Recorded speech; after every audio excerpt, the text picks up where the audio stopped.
Hello, can everyone hear us?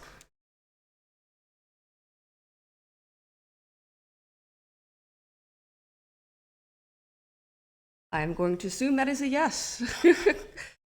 So, welcome to the first day of the Vermintide Community Festival. The piece you just listened to was Thunderwater on Tap, composed by community member Robert Harper Charles. The logo was created by Medium Kai Arts, and you can find both their contact info into the panels below the stream, or you can type the command artists to get their info. Highly recommend them if you need the more graphics works music done. You'll be supporting the community. To introduce myself, I'm Xan. I'm a Reddit moderator and tournament organizer for the Onslaught Tournament series that's held seasonally. And with me today, I have my lovely co-host.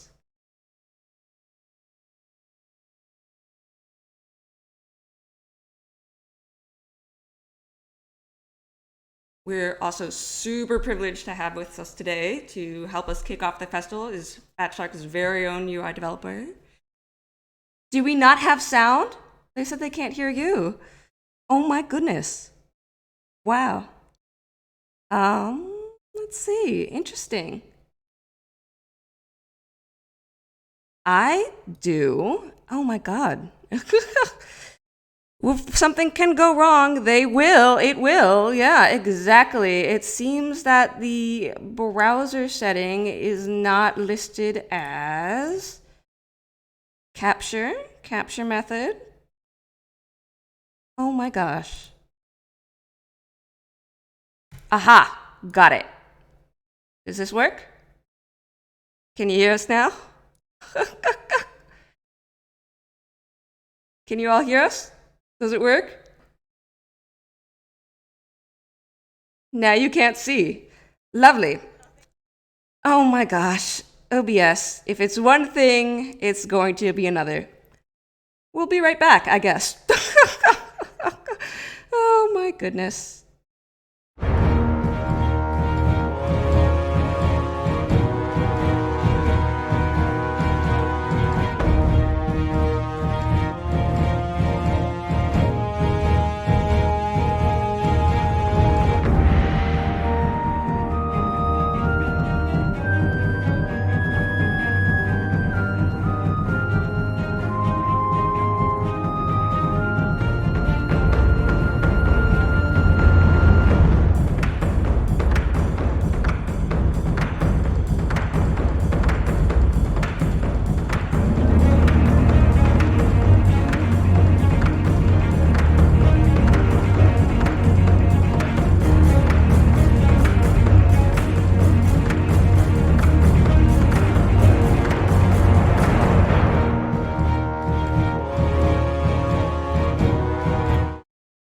Okay, testing. 1, 2, 3. 1, 2, 3. Can you all hear us? Can you see us? Can you guys hear Moth?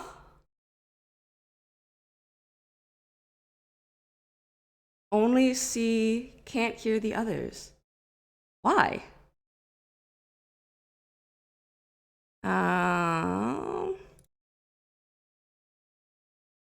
This is upsetting. I should. Let's see. Oh my gosh.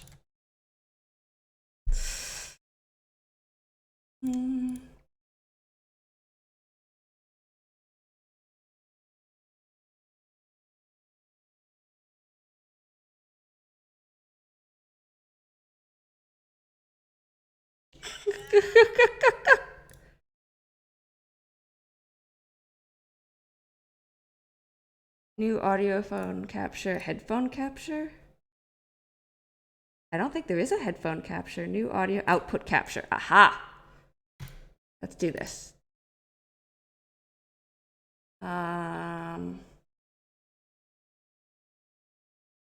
Okay. Let's see. Moth, can you say something?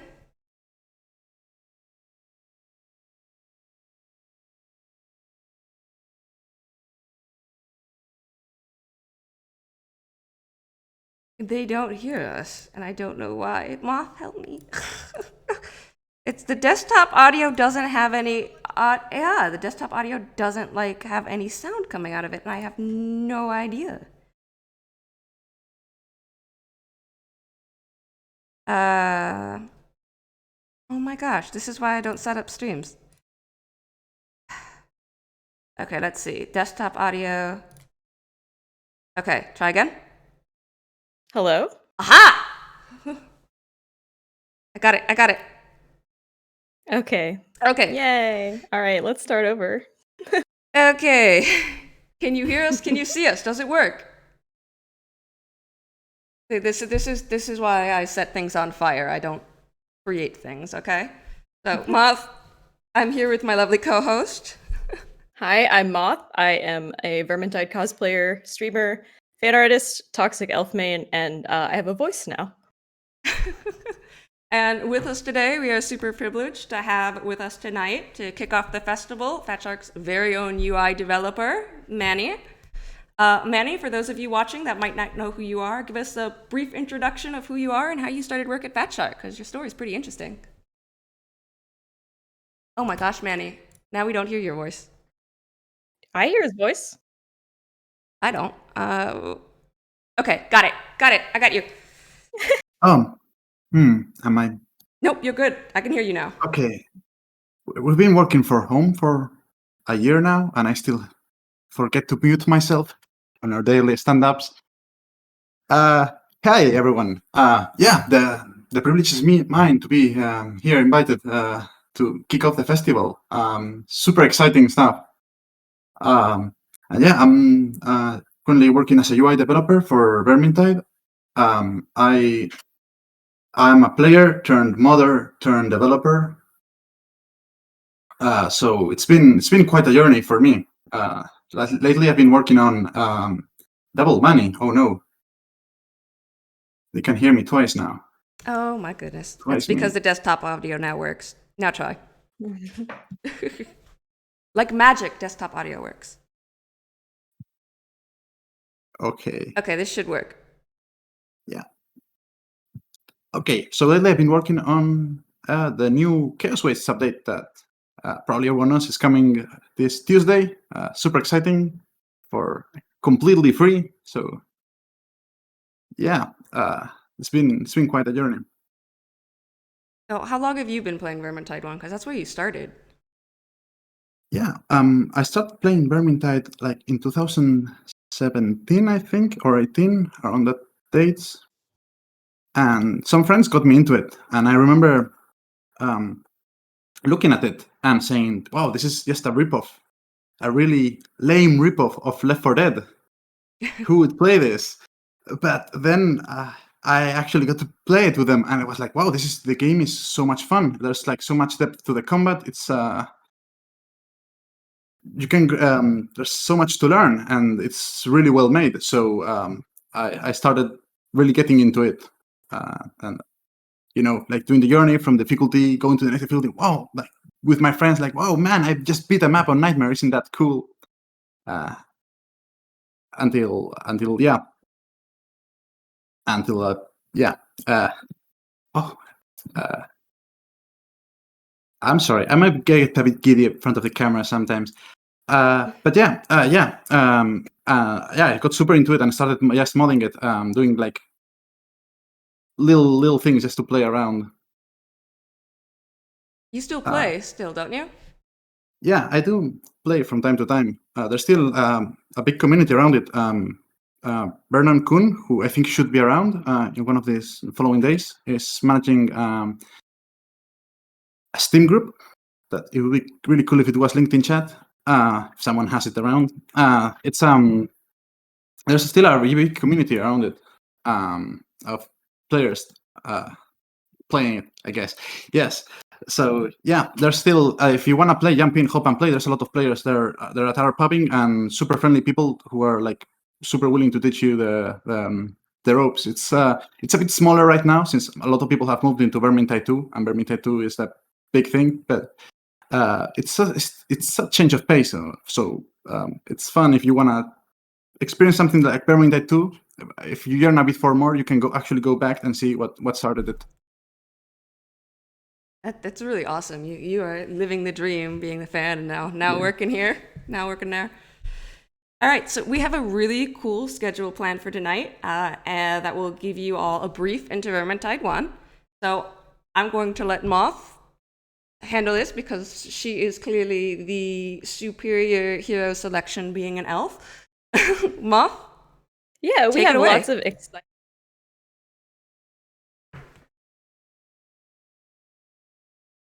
iconic maps.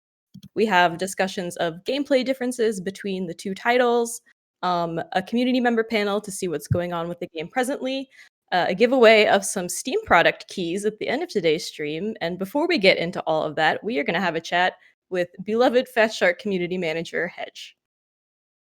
All right. Can we get Hedge in here? Is he ready?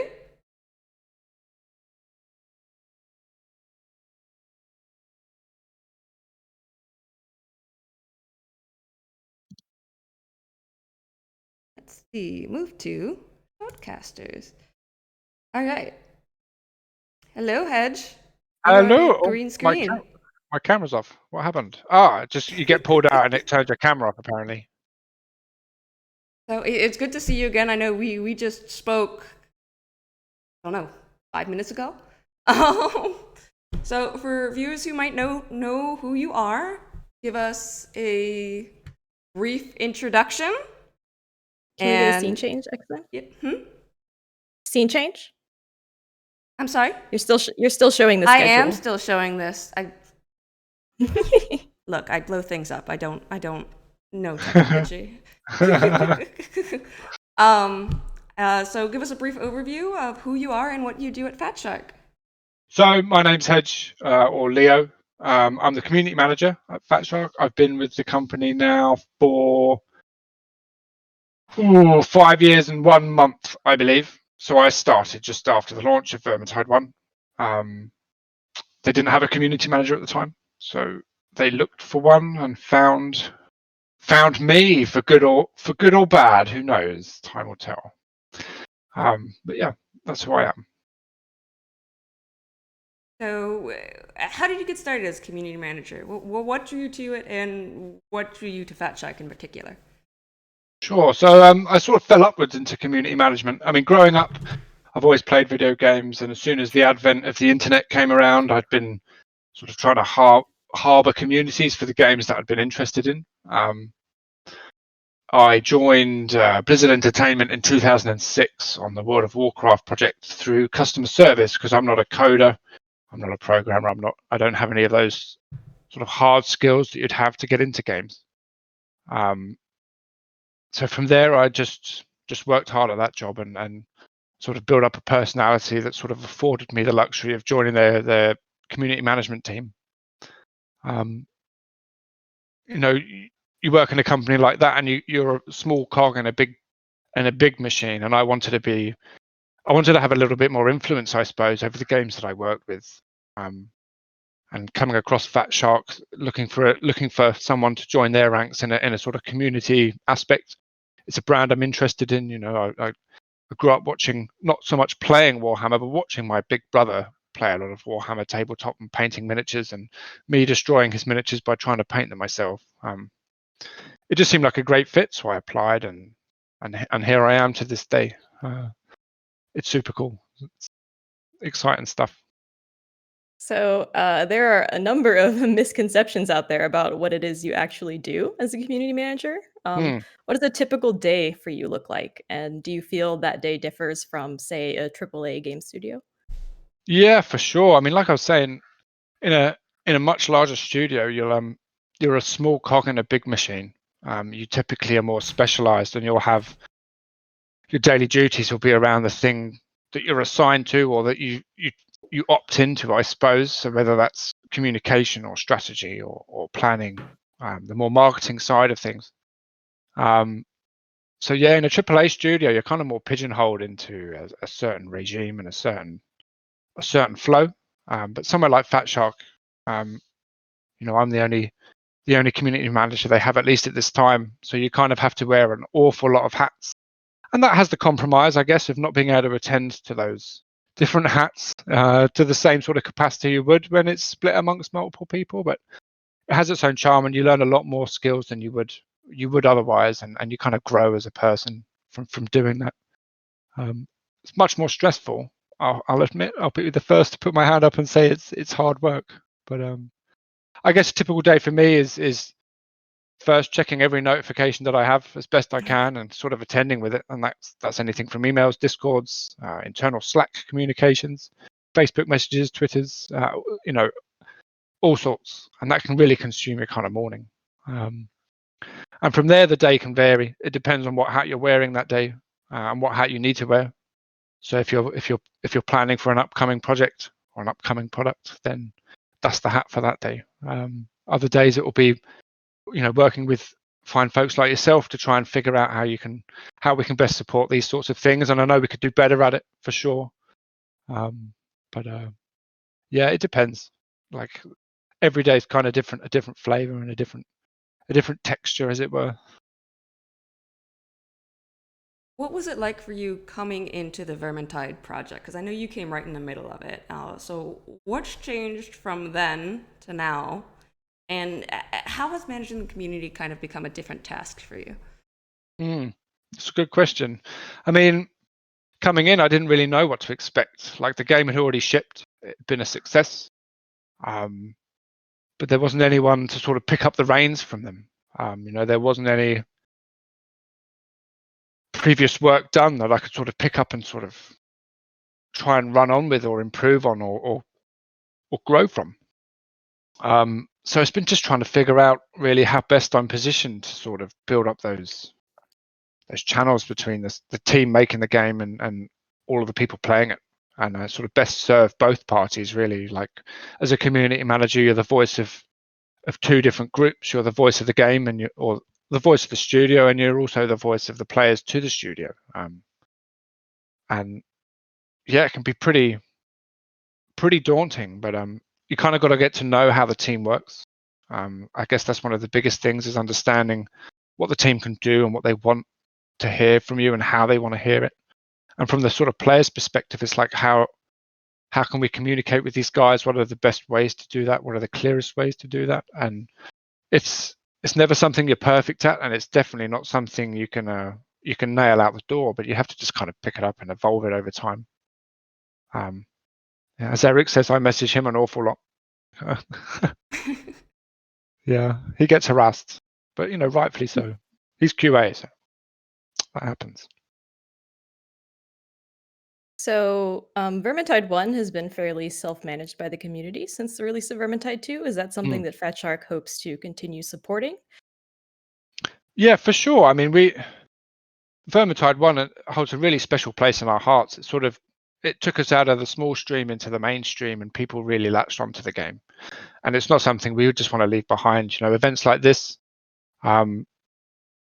we love them, and we want to support them as best we can. Timings aren't always perfect, but like we wouldn't just ever want to turn our backs on something like this and say it doesn't exist. This is awesome stuff for us to know that people still have the sort of heart and passion really behind a game we made so long ago. Obviously, Vermintide, we've never been a studio who's really juggled multiple balls at a given time. So with sort of the advent of Vermintide 2, we did kind of what you would call sunset Vermintide 1 in a support sense. There were no further updates or content patches planned, but from my perspective, it's not something I plan on sunsetting anytime soon. As long as people are playing Vermintide 1, my team wants to continue supporting it as best they can, I think. So, from my understanding, you led a group of community members in the inner workings of the studio pre-launch to Vermintide 2. So in between. So what was that experience like? And is it really true that, again, Pyro ate fermented herring? He did indeed. I think a couple of them did. It was disgusting. Like there's a video on YouTube, I think. I'm too scared to watch it. I can't. Yeah, you should. You've even got Silver Fox in the background, I think, retching. That stuff smells like death. It was my first experience with it as well. I'm not Swedish, as I'm sure many of you have gathered, but that stuff is rank, like really, really dark. Can't even fathom how it's a product that goes on general sale. It's, if anything, a weapon of war. But having those guys out in the studio was awesome. It was one of the highlight weeks, I think, of my my career at Fat Shark really was just being able to open the doors to Team Sweden, as they're affectionately known, and just show them, introduce them to the team, and introduce the team to them, and just have a conversation about what makes Vermintide cool, and show people like the early workings of the Vermintide project. Although I suppose at that point it was fairly late workings of the Vermintide 2 project. But it was really special. It was a really cool moment for me to be able to sort of make those two worlds collide physically in the real world, rather than just sort of digitally through a Steam product. Are there oh, So sorry, no, go go ahead. on. No, it's fine. I was going to say we spent a lot of time in the pub as well, and that was also awesome. No. Well, that might count for the next question. Are there any memorable high points for you in managing Vermintide? And do you have like one thought that kind of gets you going at the start of your day to get the Sure. community excited? Yeah, I mean, like you say, those two roll in. Like having those guys over in the office was a really special moment for me. But really, just knowing like what gets me going every day, the fact that you can wake up and have those notifications in your mailbox, in your Discord, on Twitter, on Facebook, is knowing people want to talk to you about your game, and being a part of a project that sort of engages people and lights up their day and makes them want to really reach out and talk to you. There's nothing worse, I guess, than making a game that no one wants to interact with and no one wants to talk to you about. I think being a part of a project where people will take the time out of their day to not only play it, which is one thing, but actually engage with you about it is a whole other thing. And I'm sure I'm not alone in saying that it's a pretty special thing.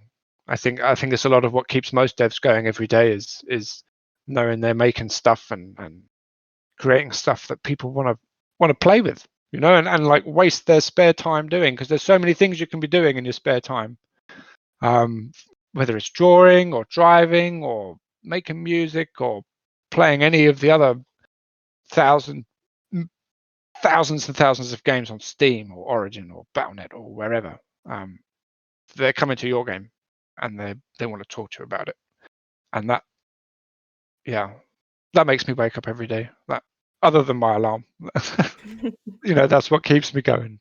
So I'm gonna veer a little bit off script here because we actually have some time still to burn. We kind of blasted through those questions, so I'm just going to invite the chat to put some questions in the chat if they would like them. We can't promise we'll get to all of them. I just want to put that out there, but we'll try.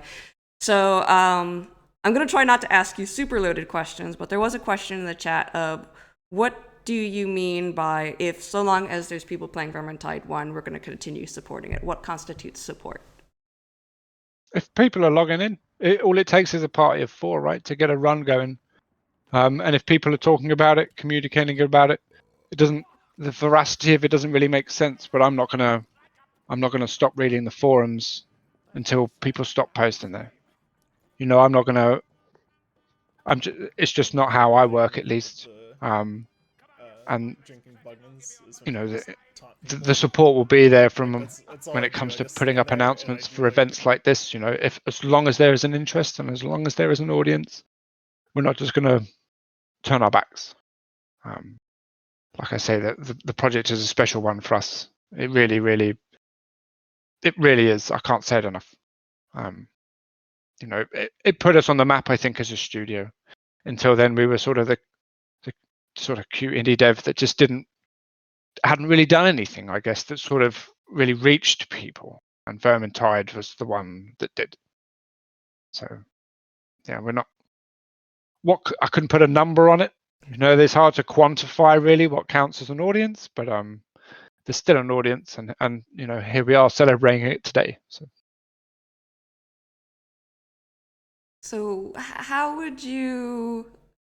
what would be your recommendation for someone who wants to get into community management? What would you say kind of makes the characteristics of a good community manager? Really thick skin. It sounds brash. It sounds really remedial, but you deal with a lot of character, and those characters come in all different flavors. And of course, it's really easy to deal with the really friendly characters and the really positive ones. But with any game, you're going to find characters that are tough to deal with, and it's hard to hear what some people have to say, and you have to hear it, because it's important. That's your job. Your job is being the sort of the earpiece of the studio, and that comes with all the good and it comes with all the bad. And it's sort of tempering yourself with that as well. And I even fall out of it sometimes. I can snap. I've had my moments, of weakness where you just go, So yeah, thick skin, and the ability really to sort of differentiate between signal and noise, figuring out really what people are saying to you, because it's not always what they say to you is not always what they're saying to you. If that makes sense, like the words they put out there aren't always the true message. Right, and it's not the being heart able- of the issue. I might have noticed Yeah. that in the Steam comments for this event. Yes. Yeah, I mean, it's just the world we live in. It's the environment we're in now. And I wouldn't. I mean, I say I wouldn't change it for the world. I probably would, but it is what it is, and there is a knack to being able to sort of figure out the sort of finding the signal through that noise. And I think being a friendly face generally helps. You don't necessarily want an overly abrasive community manager, so someone who's often fun to be around, I suppose. I mean, I'm not saying I'm fun to be around. I'm sure people will tell me I'm not. Also, but you're fun to be around. Yeah, you just don't want to. Yeah, you just need to be able to get up every day and take a little bit of a beating, and not let it haunt you too much, and not let it color what you do, which is being a voice and being a fair voice of two different, often not conflicting parties, but parties that don't always speak from the same rule book or hymn book. We And we have someone. Oh, sorry. Go ahead. no, please. Yeah, we have someone who would like to know what your main is, Hedge. Well, my main Salt Spire Witch Hunter captain. Sounds I mean, accurate. it's just a banter more than anything. I mean, those who've seen me play probably know I'm not actually very good at Vermintide. Like, shocker. I'm just not. But there's no harm in that. It's there's a very wide skill gap in Vermintide, and I'm not afraid to admit I'm at the Anyone sort of can be low. good at Vermintide. It's just hours. It's just hours. It It is. is. I'm not good at video games. I'm decent at Vermintide, so There you go. Anyone can be good at Vermintide. That's for sure. Yeah, for sure. Yeah, you've got me playing modded, so Yes, Rishi. How many hours do you have in game? 300, something like that. 350, I think. Something like that, and we got her playing some insane modded difficulty. I mean, that's a really quick turnaround. I'm not patient. Let's put I'm it just that way. talented. Let's see. We a couple of fun questions. Is the Bard and Songbook ever gonna get released? Funny you mentioned that. Maybe. Probably not in a physical sense, right? Because it's pretty boring. It'd just be a lyric book, right? But I do know, and this is maybe exclusive, that there are some interested parties in recording full versions of those songs.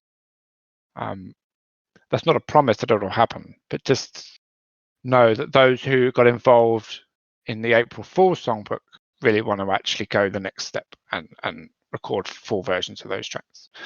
So we'll see. We'll see. Yeah, it's being clipped. I'm sure it'll be on Reddit by the end of the day, and that'll be it. He said it was coming. Yeah, he said it was coming.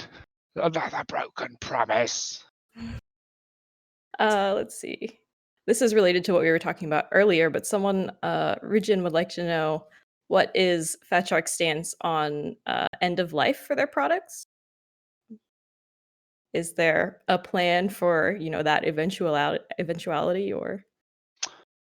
I mean, it's tricky. You kind of play it by ear, I suppose. Like Vermintide 2 and the overwhelming success of that sort of brought the end of Vermintide 1. We obviously thought it might. We had a suspicion it might, and we kind of wrapped up the story for Vermintide 1 as Vermintide 2 was releasing with the Waylaid free update. you never want to sunset a game, but sometimes you just kind of come to that natural moment at which it happens. But there's usually a plan for that, be it a subsequent product or a sort of a wrapping up, sort of a natural wrapping up of a story or a narrative. But I guess with regards to sort of Vermintide 2, there's no plans to sort of walk away. I think we're looking to level up as a studio to become a two-trick pony, as you might call it. Previously, we've been a sort of one-trick pony. So yeah, in terms of strategy, there isn't really one. We just play it by ear and do what the game asks of us, I suppose, in that sense. Yeah, I don't know if that answers the question. Maybe a bit. I think it does. Someone asked how you got the name Hedge. Like, how did you choose that? It pops up a lot, that one, actually. Well, I work for a Swedish company. I spent a lot of time in Sweden at the start of my time with Fat Shark. But I don't speak much Swedish, and my first interactions with Swedish people were when they were talking to me on MSN going, "Hey," which is spelled H-E-J. Now, to an English person, you read that as Hedge. But obviously in Swedish, it means hello. And it just kind of stuck, like, oh, a hedge. I quite like that. It's kind of a cute, stupid Englishman's take on a friendly greeting in Swedish. So here it is, but it's spelt more like the bush, but it's the same pronunciation. So yeah, that's it really. It's not that interesting, but it is what it is. But I've always opted, I guess, rather than a lot of community managers will just pick their own name. But for me, it helps me detach when I want to relax and unwind. It helps me just psychologically to be able to log out from Hedge and log into things as myself and just be myself again and not think about work when I just want to have some downtime. I think it was a trick I learned from the last job I was at, and it's just one of those things, being able to draw that line between my real life and my sort of work life. So someone is asking what you think the best level in Vermintide 1 is. I mean, Horn of Magnus, obviously. It's a masterpiece. It's just a masterpiece. You even look at the telemetry, and it's been played like 100 times more than the next. Yeah, no, I mean, Horn of Magnus is just wonderful for me. It has everything you really want in it, in a level, in my opinion. That's it. I can't justify it any more than that. It's Horn of Magnus all the way. And someone wants to know where you got your Steam profile picture. I know where you got it from, but Yeah, I stole that. If you actually on my bio, it'll even tell you where I stole it from. So it's a Reddit user. I can't remember the name offhand, but I could tell you in probably 2 seconds. Yeah, a Reddit user called Seidris. Yeah, just brilliant, absolutely brilliant. And it's taken a while. It's been a few years before I updated my my Steam profile picture from my just bushy Fat Shark logo to Kruber drinking everything. But it just seemed to work for the time. Yeah. That's where I got it from. sorry, go ahead. No, I was just saying that's where I got it from. Yeah. And I'm going to answer Dat Ding on saying that you stole the Reddit post and banned a Reddit user. So, oh my gosh, they are streaming. Incam, you're not ready to talk yet. Okay. I have a stream up in the background for the next scene, and all of a sudden I hear this Australian accent. I'm like, okay, Incam's streaming. But so for Dat Ding, contrary to popular belief, Hedge actually has no power on Reddit. He is not a mod. He cannot ban anyone. He can't tell us what to do on the Reddit. He just, hey, we've got like so-and-so thing. Can you like promo it? Maybe, please? Yeah, and I'm entitled to post there, but I feel, I think as it should be with any gaming Reddit, like the studio shouldn't have any influence over it. Like it's a community resource. It should be really driven by the community. We don't want to be seen to be whitewashing anything. We want to have a good relationship with the team there, and I think they want to have a good relationship with us. So there's some collaboration, but I don't ever believe that a team should have any power within a subreddit. maybe that's just me. I'm sure you guys agree. Are there actually game studios that like help mod their own Reddit? And most of the ones I've seen are usually also community driven. Yeah, I think No names, obviously, but yeah, I couldn't name one, fortunately, but like I've seen some that are moderated by the studio. They've been snapped up and run by the studio, and it's hard to know whether they're whitewashed because if they're really efficient at it, you'll never know. But it just doesn't wash right with us, and I don't think most studios either. I think it should be a community resource for the community.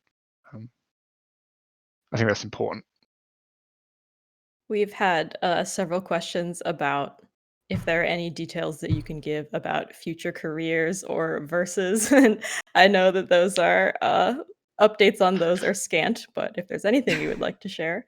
Yeah, I mean, it's always worth saying about versus. Like, we definitely lifted the lid on that too early, I think. I don't think I'm alone in the studio in saying that. Like, we thought we were closer than we were.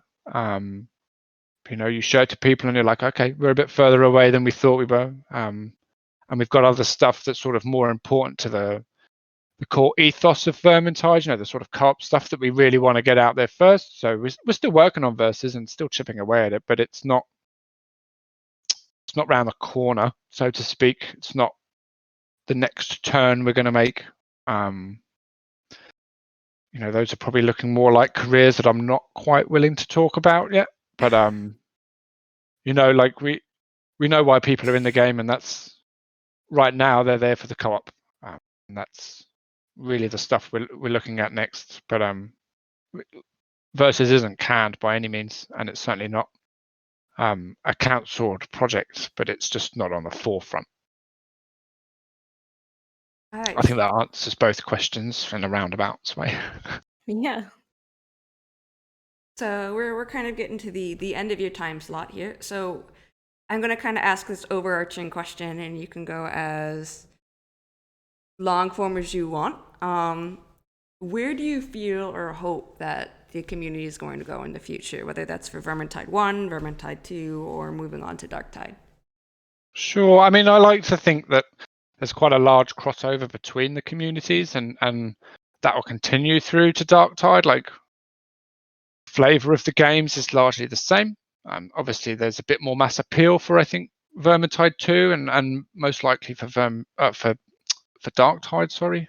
And I think, my goals from my position with the community are to just embrace more and be more both open, be a bit clearer on what we're up to and why we're doing those things, and involve them more, and be a bigger, have more of a sort of collaborative effort, I suppose. Obviously, our games are always going to be games that we set out to make, but I'd like to just drive more discussion about those things and ensure that when people are telling us something that we're showing, not just through text but through actions, that we're listening.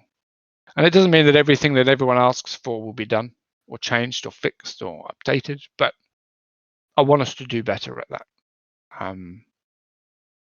So yeah, that's fairly short form, I suppose, but yeah, I want us to do better by everyone and for us, because it benefits both sides, right? Yeah. All right. Thank you very much, Hedge. I'm going to go get again Pyro on, and we are going to... Oh, thank you for the raid, Solo Bunny. Hope you're enjoying Chaos Waste. Hi, Solo Bunny. Nice. Hello, Solo. Appreciate it. So we're going to go get started. I'm going to bring in again Pyro, and we're going to go get started on the walkthrough, and I'm going to try to let you sleep because it is No worries. late where you are. Well, I'm going to stay tuned in. Don't you worry about that. Okay. Thank you Thanks so for much, having Ed. me. Appreciate it. All right, so let's get again Pyro in here. All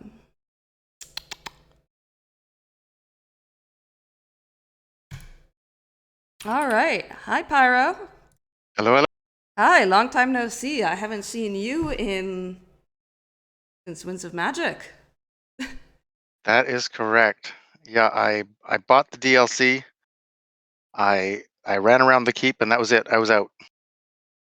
It was kind of a funny confluence of events. I changed jobs, and I kind of realized that, man, was I pouring a lot of time into the subreddit. Subreddit, the Yeah, game you as well. brought me in, and then all of a sudden you were just, okay, it's in your hands now, XN. Fly free, fly free. Yeah, I didn't realize that was happening at the time, but eventually it became clear, and I was proud of your vision of the subreddit, and I'm so delighted that it's kept going in such a vibrant way. This is my Reddit mentor here. I came into the Reddit and was like, I think, what was the first interaction someone had with me? No one cares who you are when I introduced myself, or something like that. Or something like that. So I Yeah, was like, no one gives a that sounds shit who about right. you are. Like, oh. and then I learned to toughen up from there, from this guy. So I briefly tried to assemble some bunny ears out of my fat shark socks, but it just didn't come together in time. I didn't realize still have those you guys were going to boxers you dress up. gave me. Good. Hopefully they get distributed. I think they're gonna go to Incan. They're unused before anyone asks. They have not They're been still in the used. They're plastic, still yeah. in the packaging. I'm not giving Incan just used boxers. So for those who don't know who you are, kind of give us a rundown on who you are and your claim to fame here, as it were. That's a funny one because I was never an exceptional player, but I ended up kind of becoming fairly integrated with a core of some of the very enthusiastic players in Vermintide 1.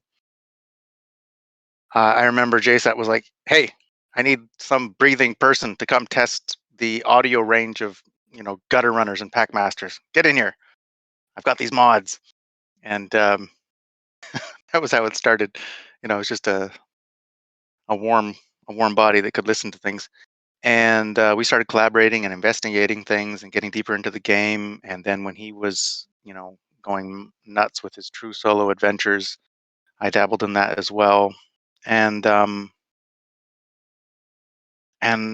game had such a big impact on me in a positive way because of how easy it was to make friends on Steam. Like, I think I had 3 friends on Steam, and 50 games. And then Vermintide 1 came along, and it was just a totally different experience. And then I joined the subreddit and became a mod, and eventually the lead mod for a while. And when Hedge and Fat Shark started cooking up the Team Sweden experiment, JSAT was and Sneaky Panda were kind of like, who are we gonna bring on board? And it turned out to be kind of hard to find people that both knew a lot about the game and were presentable and fit for human communication. And so I made the cut, and that was fun. And what a great experience that was. So I think following that, yeah, I spent a lot of time as the lead subreddit mod until I handed that off to you. All right. So we're gonna go ahead and watch some gameplay here. I am waiting for the very obnoxious hello. If you're seeing this, you're not already on Twitch, you should visit Twitch. I'm using a multi-Twitch, and Twitch is upset about that. So we're gonna go ahead, and so right now we are going to watch Rain Guy and Incan, as well as Oogie Wawa and help me, Moth. My brain is blanking out. There is a fourth. I see you, Jail Shanker. No, you're gentle, wonderful people. It was just that you can be really passionate about the game, but also want to do nothing but rant about and old Joe. That's it. How did I forget Joe? It's Joe. Okay. So I'm going to go ahead and bring up a Rain Guy's stream first, and hopefully we can listen in on them a little bit. And you can kind of give us the walkthrough, because I know you probably have more Vermintide 1 hours than both of us combined. And my Vermintide 1 experience was on PS4, so. Yeah. And they are playing Bar Brawl, it seems. Sorry. For those who Oh, I aren't, love that. aren't familiar with Bar Brawl, this was usually brought out during special events in Vermintide 1 where you would take a shot of beer and you could beat up your peers in the keep, pretty much, and mock them. And it was later made a mod by Lupo, correct me if I'm wrong, I think Lupo's Bar Brawl mod.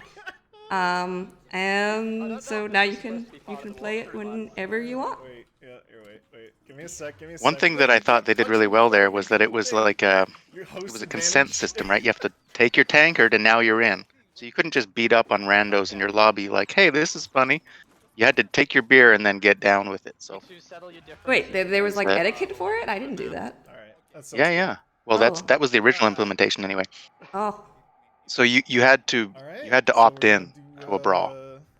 Wizard's Tower first, yeah. And there were some people that were very good at it. I mean, it helped to be the host, obviously. But there were people that could hand you your ass reliably, which was impressive. so Incan is actually very good at that. But he's on like, I don't know That if speaks you to can a see his misspent ping. youth Yeah, right there. 348 ping there. Oh, let's highlight for the audience the chandelier, because well before the ball brawl, there was the chandelier up there. And instead of the big keep to run around and you just had this table, and people would just be whacking on that chandelier for 15 minutes at a time, as people were working on their loadouts or whatever. And that was good times. There was like this holy grail moment where you could flip it up and get it stuck, which I think I saw happen once. Which will all have different effects. And Yeah, people have. If you were a VT1 OG, All right, cool. you're gonna have memories about that chandelier. So, I believe they're going to be talking in- about their build. So they're gonna make sure in a way that I'm trying to aspire to be exactly the same as Vermintide 2 Saltspire, Witch Hunter Captain. I have Killing Blow on my rapier on normal attacks, and then also the Arcane Listrian Flask, which is a chance to apply poison. It's like a little flins and a little chance to insta-kill thing going on. Let me know if you want me to vamp on this, because I've got It's a lot of super fun in stories. this game. It increases the Can radius I and get it 'em? disables friendly fire. And then also movement speed and infinite dodges, because why not? And then some nice bracelet pistols, because they're just so fun to shoot in this game. Oh, God, All right, that is so- loud. It's like we're in. I had a friend who invited me to play Vermintide for the first time. He said, "Oh, I think you might be into this." And I remember coming down these stairs for the first time out of your room, because you always spawn in your own room. Old Joe brings up, we might And get now, this man, the without nostalgia. a Grim You know, Resistance. I think I'm I'm fine with that. I'm over 1,000 hours for sure, and yeah, what stuck out to me after this time, because I took 3 years off Vermintide 1 basically, is just how many like human memories I have What's attached the to these quality places, of, your especially potion personal rapier? growth moments where I'd be like, We got a good one? "Yo, Justin, do you remember that this is right here on this corner where you taught me about wall scooting, and over there the importance of fighting forward out of getting flanked on both sides instead of trying to hold in the middle." Everything is just laden Go with for it. really impressive human stories, which I think is an incredible accomplishment for a game. It's a true testament to the watching this little bit of parkour. This is the other way you would traditionally kill time. I think they tried to bring that back with the keep and all the little jumping things and everything, but the compactness was something very elegant and kind of unanticipated. So for the There's third- such Oh, go ahead. I'm sorry. Oh, I was just gonna say there's such an attention to detail when it comes to things like the sort of environmental storytelling that they accomplish just by the little details that you have laying around the keep and the character quarters. I remember one of my favorite things about the Red Moon Inn is if you're in Curlian's bedroom, she's taken her mattress off of her bed and sleeps in a pile of leaves like a weirdo. There's a little actually if you go Absolutely. in, like Sienna actually has a little voodoo doll of Saltspire pinned up on one of the pillars. So cute. I don't know if cute is the word you want to use there, Oh Mom. yeah, man. No, I think it's cute.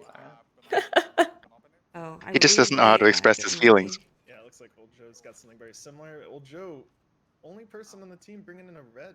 So, an interesting thing about Vermintide 1 for people who don't know is red weapons aren't always the obvious pick. You don't necessarily need reds. Speaking about the environmental storytelling, that was one of the things that really impressed me about this game when I first arrived. I was like, oh my goodness. They put so much effort into the charm and the feeling of this game. I think the voice lines are maybe they're incredible and they do 50% of that work, but so much effort was put into making you feel like you're really inhabiting this universe. And I didn't care about Warhammer at all until I got into this game, so it was a heavy lift. Exactly the same for me. I was not interested in Warhammer when I got into this game, and then as a result of this game, I started playing Total War, and now, I'm of course excited for Darktide, so it did, like you Yeah. said, do the heavy lifting on getting me in here. Now I'm painting minis and stuff too. Crazy. I hope they're listening to the stream because they've got licensing agreements and everything, but this worked out. I think this worked out both ways. The unique thing is we can access our inventory at the start of the map. You're gonna have to forgive me for trying to move the windows. Unfortunately, there's like only so many switching Indeed. from like before to the other, and I'm gonna try to like. Occasionally, we're gonna get this purple screen because Twitch doesn't like third-party streaming. So we're gonna play this by ear. So they are playing what? It's been so long since I've seen this map. Oh, the equipment box. Yep. I wanted to say something about that, but we'll let it ride. We're still here. That was an interesting little dynamic where you could re-coordinate, especially with quick play, because you didn't know what map you were going to get. Now you do. It was fun. Well, let's double up on long range. Let's double up on crowd Oh my clear. gosh, that's giant. Okay. And we're playing on Cataclysm difficulty. So when I played this looked very different because You're on at the PS4. time console did not have in Vermintide 2 they now have FOV options, but back then you didn't. You were stuck at like 65 another thing FOV is, and some of the whatever weapons graphic Yes, of settings course. you got. between the games. Um, So Executioner actually But has this a is Wizard's chain. Tower, right? But usually in this game, it's pretty. Honestly, I'm drawing a blank, but yeah, I believe you're right. You were going to get into the basement and then break through to the library. Yeah, that's right. Yeah. This is one of the most. This is an inspired map, especially because of that sequence we'll get to in the middle. Hopefully, we'll see them play through it because it's really something remarkable. If you guys haven't played VT1, there's some magic here. Yeah, this is probably one of the more memorable maps, and you guys will see why. But I've definitely met a lot of friends on Wizard's Tower in particular. You could also open up Files of the Foolhardy on Wizard's Tower, correct? Yeah, and what a map that was when it first came out. It was quite glitchy, and you had like rats piling up in alternate dimensions and crashing the map and stuff. But when they got the rough edges smoothed out, holy cow, what a challenge! So for me, coming from console, Trials of the Foolhardy was opened through some community event where you had to reach X amount of kills. So we didn't really get to experience the challenge of opening it. And they are playing just general kata. They're just we were kind of going to talk about Vermintide 1 versus Vermintide 2 and kind of give people who haven't seen Vermintide 1 a little bit of a walkthrough of some of the maps that obviously you're not going to see in Vermintide 2. Maybe you'll see a Horn of Magnus in here. But what was the challenge of opening Trial of the Foolhardy like? Because that wasn't something I really got to experience. It was kind of a classic treasure hunt. So They just gave us some really rough hints, and people were burning midnight oil trying to say, does this clue mean that? Does this clue mean that? There were all these books scattered around that you had to ambush. hit in order. And honestly, right, so I stopped for 3 years, VT1. It's a little bit dim in my memory, but it was not a small thing to figure out, and it was very impressive that the community managed it. It was a difficult puzzle for sure. Now this was before like Another thing worth mentioning is that there's a big Inken's saying difference in something. how traits work in this game versus Vermintide 2. So we're not running Swift Slaying A week, and everything. yeah. Swift Slaying actually works pretty Ishka differently. says a week. But a week of very dedicated work. I remember the subreddit was just humming. So on my weapon, I'm running Berserking, So which someone in the means I status have says you have to 12% split up and then chance beat on the map kill as well. The Stexum to, statue has never been found. get a bunch of attack speed and damage. That might be reduction. right. What is the second statue? So I haven't actually beaten Trials of the Foolhardy. We got to... Oh, there it is! There it is! Thank you, Twitch. Oh my gosh, it is on both of them. I gotta wait X amount of seconds. This is obnoxious, Twitch. Why are you saying that? Like, what is the statue? I got as far as the boat. I'm searching my files and I'm coming a little bit empty. I think you're gonna have to ask the chat, because that was a very arcane thing. Let's see. It required multiple playthroughs. So the first time you went through, yeah, and then you had to be separated and like go back through the map to step onto pressure plates at the same time, that kind of thing. And then yeah, the statues were needed to open the portal, and then the portal level itself, Trials of the Foolhardy, was madness because of all the interconnected Okay, we'll do this your way, Twitch. dimensions. So I mean, look at this architecture, right? We've got like a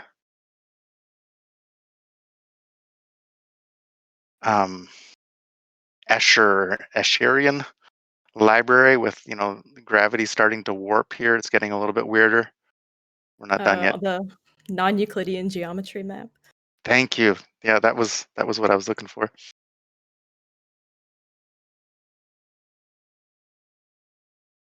Oh, I'm And gonna this was a hard map switch between as these well. guys. Here, Adam. Sienna, be pretty vocal.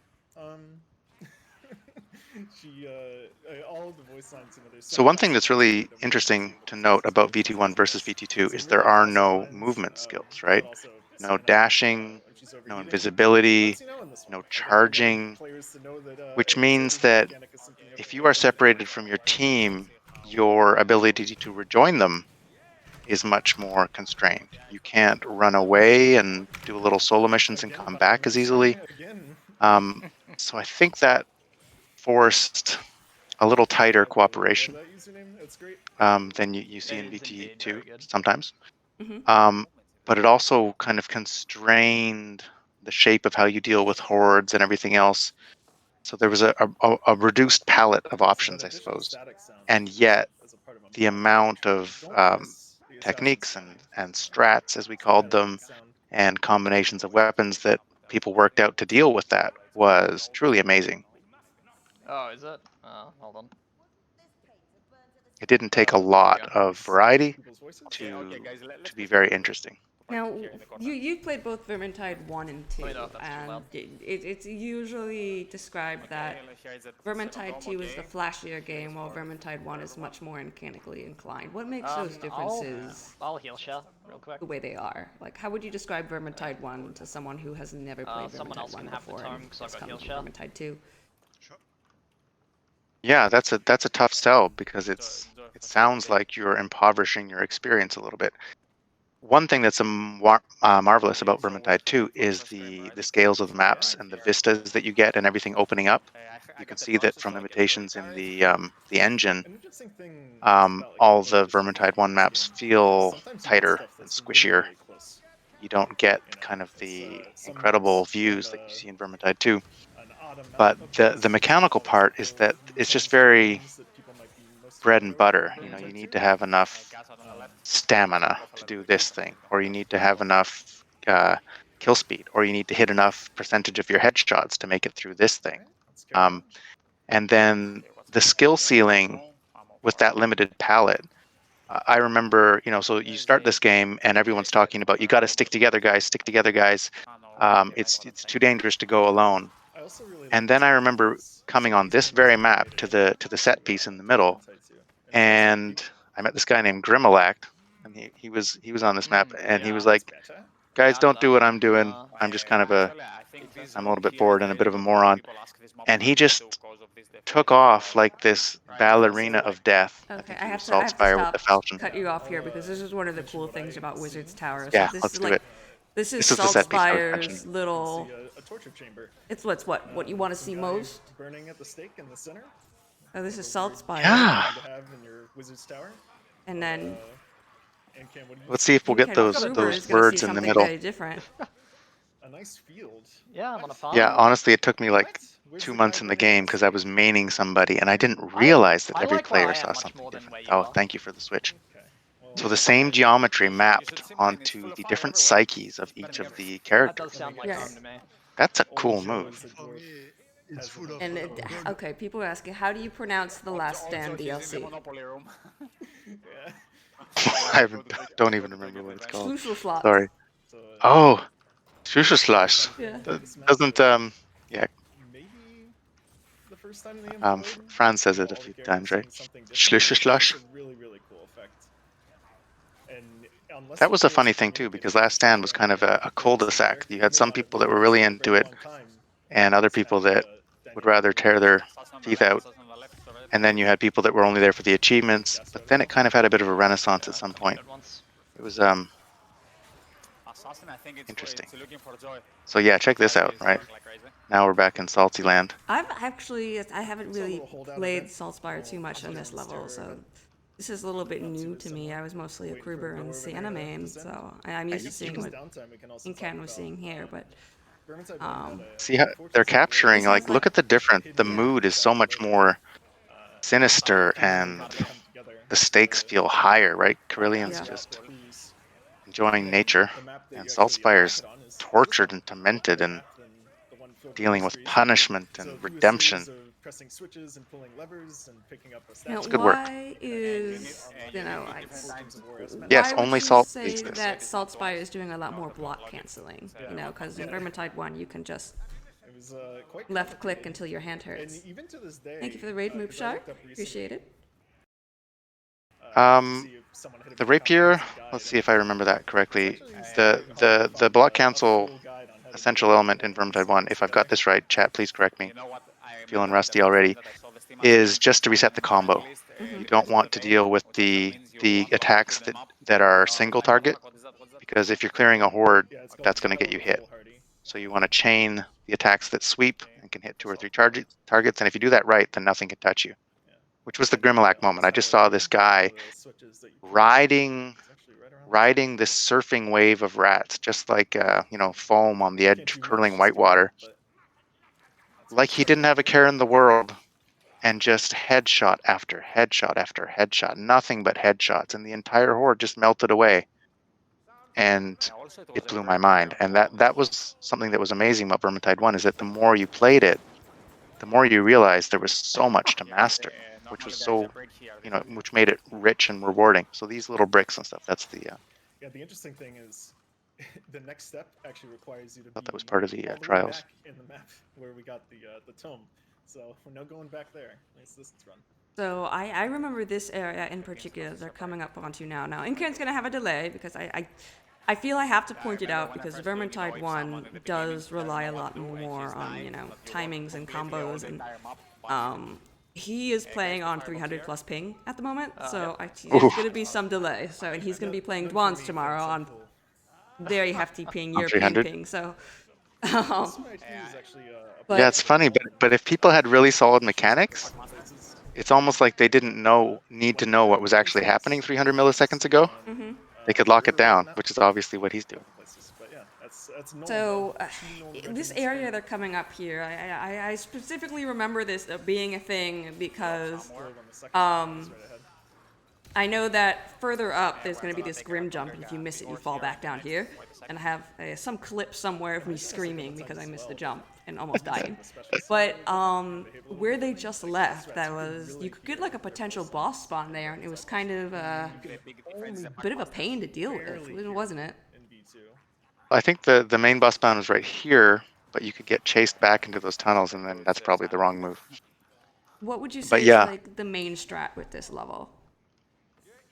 Main strat with this level. That is searching a little too far, but I mean, because they can drop down from all these walkways and stuff up there, you have to keep your head on a swivel and try to keep your team from scattering. I mean, No swap bomb? usually the fact that you have any plan at all is better than the specific plan, so that's level 1, and then level 2 is something optimal, like, hey, this corner doesn't have sight lines on the specials or whatever it is.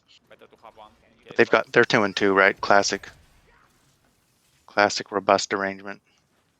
Now, how, But if you get the boss here, this isn't too bad, right? You got a nice big area. gas rats were pretty different back then too. Yeah, so Like these red sparks that just showed up on those rats as they hit me. there that's was from the, less of an outline of a bounce puddle, wasn't there? on the rapier.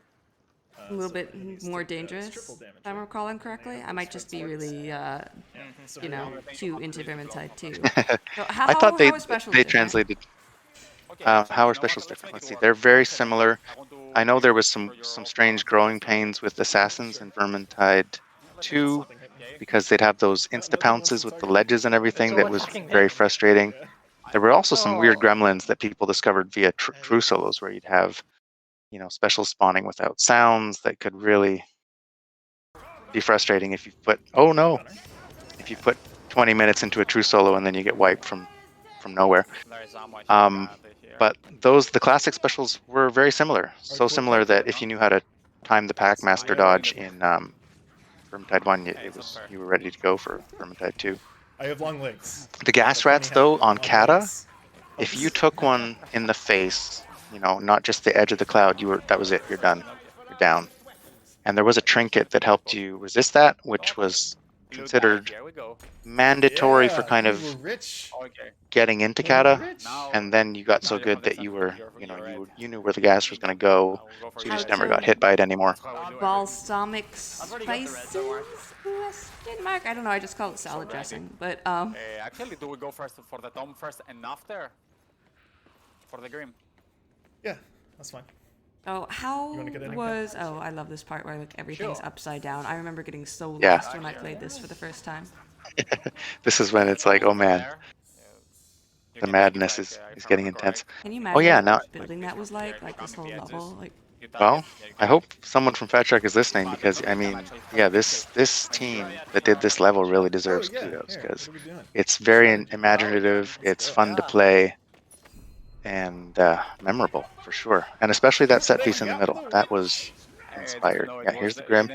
And this was actually a pretty easy jump if you knew to get onto that chest lid right there, because that makes it a lot easier. If you tried to make the jump straight, then it was one of those We're showcasing the game. split second things. And if you were not the host, right, that can mess up your jump. There's a If you've done a lot of, what was it? If let's go for the Grim. you've done a lot of, there was a bug for a while where if you'd taken damage, like, it on this slowly map, cumulatively Jimmy and I got reduced excited your about movement showing speed. people That would make how it there's- so there's a you'd few end up major failing key jumps. points There were some that weird are very things, weird exciting. gremlins. First is like when it first Patrol, opens guys, up. patrol, do you want to so what was Yeah, your like people- Yeah, there's that first big open room Vermintide with a map lot of outside of the verticality, tutorial? and then Oh, obviously there's the you guys had to play them in illusion order, room, didn't you? and On this PC. being Yeah, PS4, you you had to unlock could them. use any order you It's just a wanted, very, so long very as it was cool in look, like the just same. a map filled with all these little level. elements So, that are like- exciting to show to people. I think maybe the better question to start is, they're playing Cataclysm, right?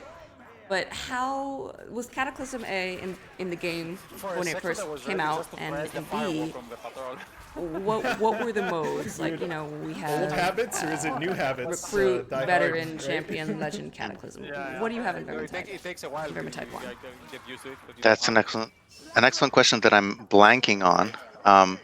Nightmare amazing. then I love Kata Hawkeye trade. were the first two. I think it was Are really you using easy, Hawkeye? normal, Nice. hard, something like that. Hawkeye, Yeah, maybe it was, increase and headshot then just damage, Nightmare and also Kata. increase zoom, right? It was kind of a wonderful thing, because the first time you tried Kata, you just kind of Oh, dude, he die has Ursula. within a How are you couple of gonna split say seconds. You're like, that? No faith. what? A rat poked me and I'm dead.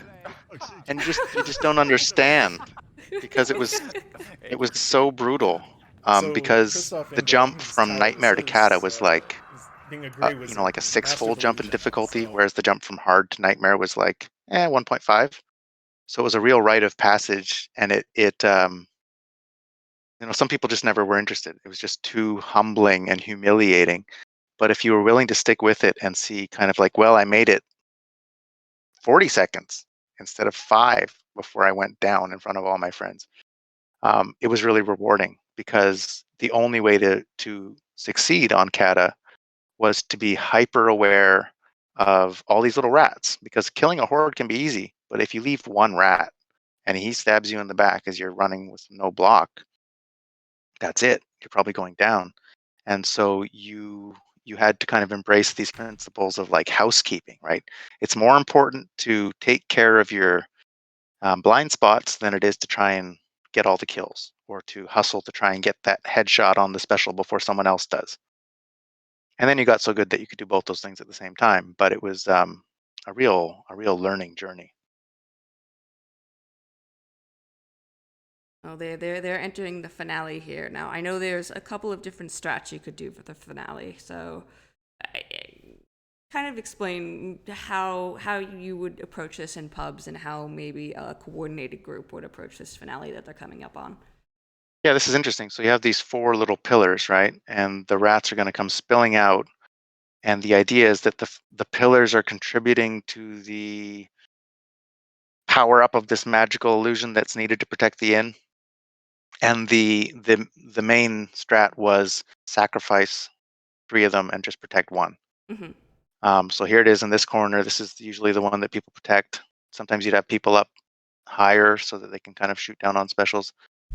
That's about it, really. Some people would just, once they got contemptuous of whatever difficulty they were playing on, they would go 2 and 2, maybe, or even all 4, just to be like flexing on it.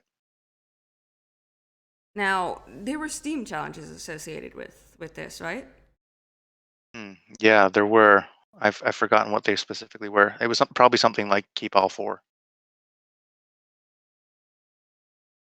Yeah, Pamplemousse is pointing out that lone rat damage would down anyone at 2 grims. So you move to Kata, and then you move to Kata, 1 grim, and then Kata full books became the standard. Because one reason you do Kata full books was that was about the only reasonable chance of pulling the reds. You'd get it biased the loot table such that you could finally have a reliable chance at getting some of the more elusive items. And so a lot of people were like Kata full book or death, right? It wasn't worth winning on anything else if you're really trying to complete your sets of equipment. And the reds in Vermintide 1 were often exceptional in that they were unique and irreplaceable. You couldn't get there any other way.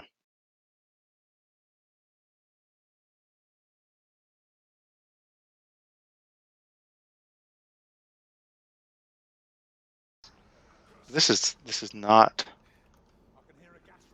strat I'm familiar with. I feel like an old school skateboarder that does the old tricks from a couple decades ago.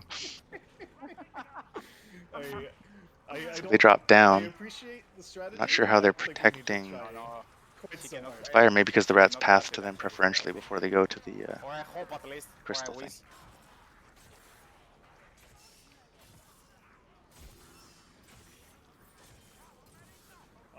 Love a good Drake fire Oh, pistol. cheers. Cheers, Dan. That makes sense. Oh, Joe, I love your helmet. That's some classic looking stuff right there. What? You don't like mine? I'm like the spring gear. No, yours is great. Like mine. Well, I love it because everyone. I guess right. He's like, I want to be. Now, I'm going to turn my browser volume up really quickly to see it was a springtime if event, limited time event, and everyone sort of gets this. people like, can hear them a little bit better. Thing that they can wear on their head. Yeah, so I didn't realize they were It's also completely made out of metal, narrating their otherwise it would adventures. burn right off of her. Okay, now it's a moment to go up, Alright. and Can I hear them better? Incan, I'm sure that you want to heal, right? I've got the heal on me. Okay, anyway, we can get you. You guys I will love have how to forgive the melodramatic technical this guy difficulties. gets. I have never Defend the woods. directed or coordinated Had a stream one this drop. large before, so this is a learning experience. Oh, there's a lore page over here. I'm gonna collect that real quick. That feel when you have full So lore. underneath you see these levels, right? And you I don't can't really read, see so those it's been hard for anymore me. You know, in Vermintide it's amazing 1, time right? to say about the Or in Vermintide 2. That if I bomb you right now with my Levels? Yeah, the levels. Oh, the character levels, yeah. the cumulative character levels, yeah. In this game Well, it's funny. are So I jumped into some VG2, and I hadn't played since the level cap was 30. So everyone's 35s, and now I feel like that slight difference actually means a lot. Because who are you if you haven't capped out already, right? But in this case, they just kept going up, and so sometimes you roll up on someone and be like, "How are you level 300?" Right? And then you meet someone that's 600, and then you meet someone that's level 1000, and it was a little bit awe-inspiring. Right here. So, 'Cause so right now there's a mod, and I can tell you who has that and who's not. But there's a mod right now that that you can use that just changes your level to whatever you want. So I can tell you right now that Incan is not actually that level. But I don't know. Oogie might be actually that level. Rain Guy is probably that level, and I know for a fact Joe is actually that level. Joe has So Rain, it's a your very moment to scary shine. number of hours in this game. What, you want me to throw a bomb or something? And Is we'll it- have four. Yeah, that was interesting We'll have because I four. think part of the Your subtle decision way of to letting me move know I away should from bomb the that shit out of this war? Okay, was that I you can would do it. sometimes get people that would be like, You know, yo, in the beginning, when I first played you're this out, map, man. I We're was not like running with afraid anyone of this under event level because I was 100. trying to protect all of four. And Of course, yeah. I think there How was many some times have you sensitivity tried that for that? they didn't Yeah. want to provide Yeah, a that's of metric course that could be everyone's easily used to instincts, kind of but, exclude players. For those who don't know, this event, you just need to Pros and keep cons there, at least one but alive. I We think were that was some of the convinced as thinking well that behind there was not like a hidden having the achievement to keep them all cumulative get max level. health, just try And then you have kind of things, portrait frames and stuff that can hint at, That's a just simple how way. elite you are Can you explain me that? in other ways, If you were but coming, nothing you know, in so a simple as random a, pub as a back in number. the days, you never found But anyone it was to protect never another ward. the Everyone was complete story protecting anyway this in one. Okay, Vermintide 1, because you had I people that think would just chill and play lots of hours, but just you know, pointing with the bomb were literally very back. comfortable on Nightmare Yeah, I'll and throw never another. went anywhere else. Okay, I'll bomb. It And was then you'd have people that were just Oh, obsessed. look how big that radius Because is! on console, Yes! there wasn't We're really too done. much of a level, at That's least on it. PS4, there Let's wasn't get too much outta of here. people worrying about your level. Like, I've seen people when there's like maybe one or two players on PS4 who were over Joe, level can you pass me 1000, the and I'd shield? seen them like get kicked Or and actually, stuff you know when, what? we're It's totally amazing. fine It's with like a amazing level moment to show 69 attack. player Kill or me. whatever. Just kill me. But Take me maybe down that was before an you heal. unfortunate Take me down number I with a chose. pistol. But Okay, guys, relax. Everyone came to hit me now. The not so There they bright are, they witch is cheated. down! Time to celebrate. That's the thing. If By someone murdering, is down, yeah. actually the Oh, HP well, that was counts like deliberate. 0, so you Right. take double HP back. Very good. I remember that now. How many times we were friendly fire They each other wanted just to, use the heal, to take advantage they of the could get heal her. Man, So you we don't felt see that Christoph anymore. Engel, he says he's gonna save the Red So Moon. she was low, Now, and by reviving her and then converting her Lesson temporary die. health Oh to my green health God, with I a called potion, she ended up with Yes! higher health Always than if check they that just chest. had taken the Always. potion straight away. Something like We're that. back at the beginning. So it'd be like, hey man, down me real It's quick. like nothing ever happened. Kill me- Just a kill quick me trip for, to the uh, apothecary. Instead of the Bridge of Shadows, we get Alicia's wagon Standard. with their And- shadow. And it was very confusing to newer players. She looks And you can so totally- different in this game too. You can totally just close it No, and let leave me your in! friends Let outside me it. in! That gas starts coming for me. Watch those glows. I was boring to come till there, so I just died outside to finish the mob directly. I just Yeah, unlocked Power Fucker's achievements for mentioning that. it's a good one, not a fad on being mean to new players. It's funny because there are all these little levers that you can pull to try to incentivize and disincentivize different behaviors. But I'm not sure how important they are relative to other factors. yeah, could you talk about this dice pool? And then I think for the next map, we'll try to let them walk us through the map a little bit more. I got the Sure. sound working. Yeah, we'll hand it over. Right. So on the left-hand side, you see that they've got these green dice that are guaranteed 6s. You want those, baby. And then some that are that could be it's like 4 chances to get a 6, 2 chances to get a 6, and you had to get all 6s to get a guaranteed red, something like that. So we had all the odds worked out at some point, and there was lots of calculations about whether it's better to do Nightmare with this or especially with when we had the mods, because something like Death Witch would just throw in 2 green dice on top. Yeah.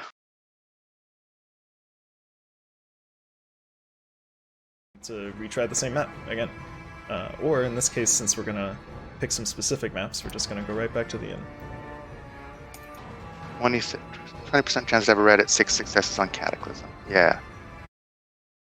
So that was Which Wizard's was Tower. good. Very good relative to Well-deserved map of its praise. Nightmare. Just but the creativity, the design, just a fun moment. I think I around remember every running corner. some Monte Carlo It's easy to see why simulations it's such a fan favorite. to calculate how long it would take to get all the reds even playing full book Cata. Okay.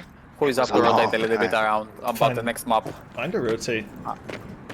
What do you, I'm up. I go elf. I go elf. I'm going elf. Yeah? I think someone needs. We have to show to the people the one and only True Fly. the OG True Flight. Okay. All right. And you Well, know, for this boss True Fly, that is Yeah, the best weapon so- for the reaching out. yeah, the next map we're going to is Reaching Out. It's part of the Stromdorf DLC, or is it Stormdorf? It rains there. That's what I'm trying to say. I think it's with Stormdorf, yeah, with Carrier and this one, yeah. Yeah, so the story in these maps is interesting because Lunar says that he has a courier who's gone missing. We track down the courier. Of course, he's been killed because it's Warhammer. And we find out that there's a meeting that's going to be taking place between the Ratmen that we're fighting and some unknown party up in the north. So we don't quite know what the details are of that yet, but of course you might be able to guess what happens. This map is super unique. We wanted to show it off. It's also just completely gorgeous. And I think it's hard to pick a favorite map in this game, but I think this next one is my personal favorite. So I'm going to switch my build just ever so slightly. I think I'm going to bring in the Falchion. I'm rolling a one-handed sword now. One-handed sword for the win. Wait, we need for sure a couple of things here, like I'm gonna take the proxy again, since I can take the bomb as well, I guess.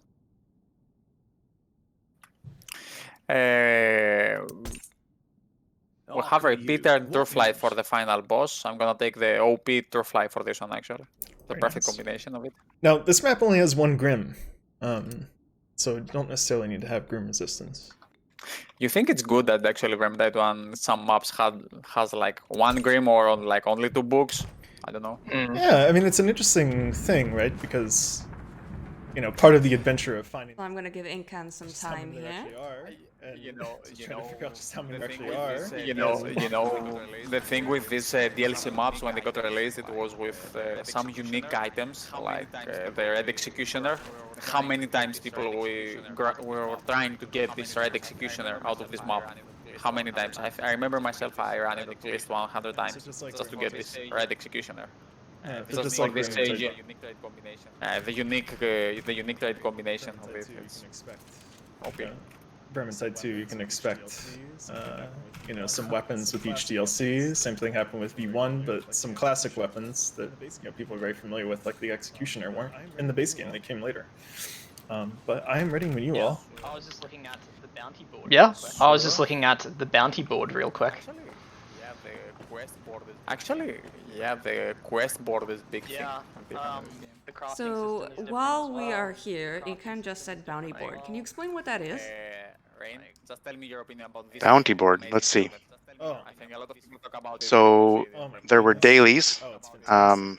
Right now he's re-rolling stuff. This is kind of the Animal. how you configure your items. Okay, so That was your goal. You would get a bunch of I'm gonna different challenges, like do this map and do this thing, get 50 bomb kills. You did the flowers on Sienna. Um, I think it's time to get some antlers. Oh yeah, there's actually something really interesting in that. We were really keen to bring that back to Vermintide too. And then you'd collect these keys, and the keys are kind of like the coins that you have now in VT2 that you could trade in towards something specific, like a cosmetic, like a red. And every day you'd check the board to see what was, what could you try to cash in on. And that was one of the only ways to get reds if you weren't playing modded difficulties. But one of the cool things about that was that there was people would log in to do their dailies, and that was a really interesting mixing layer between the experienced players and the less experienced players, because the more experienced players would go down in difficulty a bit just to get one of those keys to contribute towards some of their other projects or items they were working on. And that was like this constant mixing between the newer and the older players. And, you know, they could pass on strats and tips and everything. It was really interesting. Secondary effect that I think was really important to the community of VT1. So Okay, guys, let's separate into teams. was modded really the only way to get some like consistent reds? Yeah, essentially. And So- there's no, I mean, we'll get into this tomorrow probably, but there's no sanctioned mods or modded realm and live realm, right? It's all just in one bucket. Yeah, it was anarchy, and it was sometimes very funny anarchy. It was very organic, so you just roll in with somebody in their little, you know, inn, and someone might be courteous enough to say, "Oh, by the way, this is." What was it called? There was Death Wish, but there was also one of the early ones. That's cheating. Trying to think of what Grimmelach's early experiments were called, but basically you're going to have just, you know, constant bosses the entire map. Or, oh, it was Storm Vermin Mutation. Thank you, Storm Vermin Mutation. It just came to me. instead of normal rats, you just had these waves and waves of sparkling storm vermin, Indeed. Well, and indeed. Well, it was wonderful and hilarious. Sometimes you just had like 5 ogres on the map at once, and you're just kiting around, and you wouldn't know. You would just get dragged into this lobby and say, "What is going on?" Which could be hilarious. You could use it. You know, people did grief each other, but all told, it was really amazing how that anarchic environment actually worked out really well, and people were generally respectful. And Ken, I saw Let's see you what they're were gonna looking at the quest and contracts board. And Ken, I saw you were looking at the quest and contracts board. Were you explaining some stuff about it? No, I didn't bring it up, but we can explain it now that we have time. Yeah. So I actually have the reason I thought of it is I have a quest key for this map. Joe, the trinket for the cares. You can change it. So in a similar way to the Oakrey's challenges, where people can now get shillings and skins, things like that, there were rotating challenges on a daily and weekly basis in this game, where you could try to unlock specific weapons or hats. It was a nice system if you were really holding out to try to get that really specific trinket, that really specific hat. You could kind of earn it by doing some quests. So I have a quest for us to not die. Do you think we can manage? Sure, why not? Just don't die. Just don't get hit. You trust the guy that I just beat him in my tavern, right? Wait, are you saying that you beat me when we both fell down simultaneously? I don't know if you understand the concept of beating. I'm just an elf guy. I'm just a guy. You have bigger hat, so... I will give you that. Oh. So I don't want to kind of take up their walkthrough too much, but this level was quite special for reasons that are coming up, right? Quite sure where you're going with that, but This is reaching out.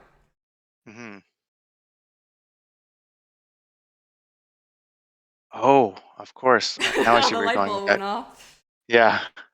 Well, that was kind of a landmark for sure. We were all very hyped, and man, I remember first few playthroughs of this. It was so exciting. It was definitely like a highlight of kind of gaming goodness, because they really kind of they did a good job of revealing it and teasing it, and we were all super excited to discover it. Absolutely destroy a rat ogre, which is something that doesn't really happen in V2. I don't know, I saw one limp away. Okay, I need the strength, 1 speed. I'll Remember, speed. in this map we need a lot of strength, by the way. Oh, Yeah, little so- Hedge. Looking at some of these spaces More again, pages. I just, I miss those. you got to admire the sort of the sense of scale of the villages as you're walking through them. Yeah. I really I know like you this were whole deeply into the lore. walking through I them, and then, we're I got coming pretty through mad on at the our, man. our I was first so book. excited to learn It's pretty more early, about the characters so- I cared about. Barden, Southspire, and Sienna, and then those were probably This one wonderful use of 100th of all the lighting, lore, way and that so the I rain felt a little effects bit are bitter about it. trickling off of, And the my top favorite right. thing about the lore was playing with JSAT, and then it Old would just Joe be is they our were all designated over the cursed place book because he carrier. never picked up Congratulations, Old Joe. more than 2 in his entire May your Vermintide soul 1 career. rest easy. They call these arrows. I'm gonna take a look. Some good maps, good level design. This is really dark, gritty feel. Yeah, I also mean the topology with these interconnected zones and the walkways up above. You can have some really interesting tactical scenarios evolve. Patrol again, I just had Kind of the magic of the game. Oh, that's a patrol. patrol. Yeah. Yeah. Patrol routes in this game are also way more extended than Actually, in we can come V2. back here to avoid. V1 patrols can move very far. And they can have very large loops as well. V2 patrols are a lot more basic. It's here. Oh, teleport front of me.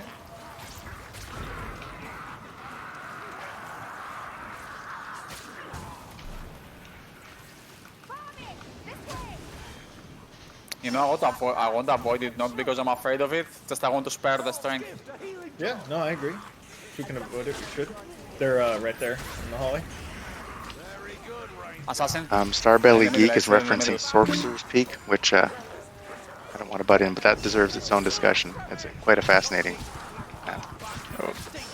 Oh god. Evan? Oh, that was almost the execution of Incan.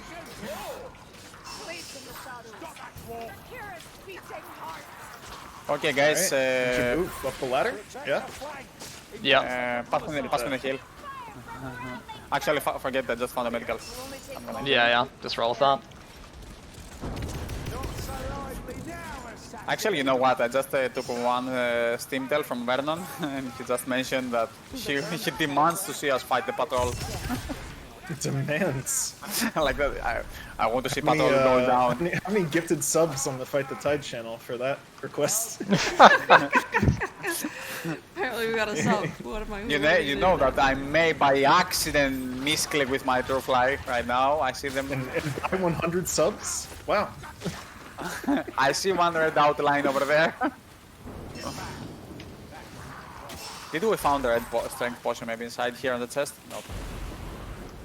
I guess another important thing to note is that killing Blow in this game basically lets everyone become like a Witch Hunter captain from V2, where you have like a 15% chance to just straight up do 20 damage to any target, which will kill just about any target, short of like a Rat Ogre. I think it is a patrol. Is this the patrol? Yeah, they pulled. Alright, hey, now's your time to shine. Up!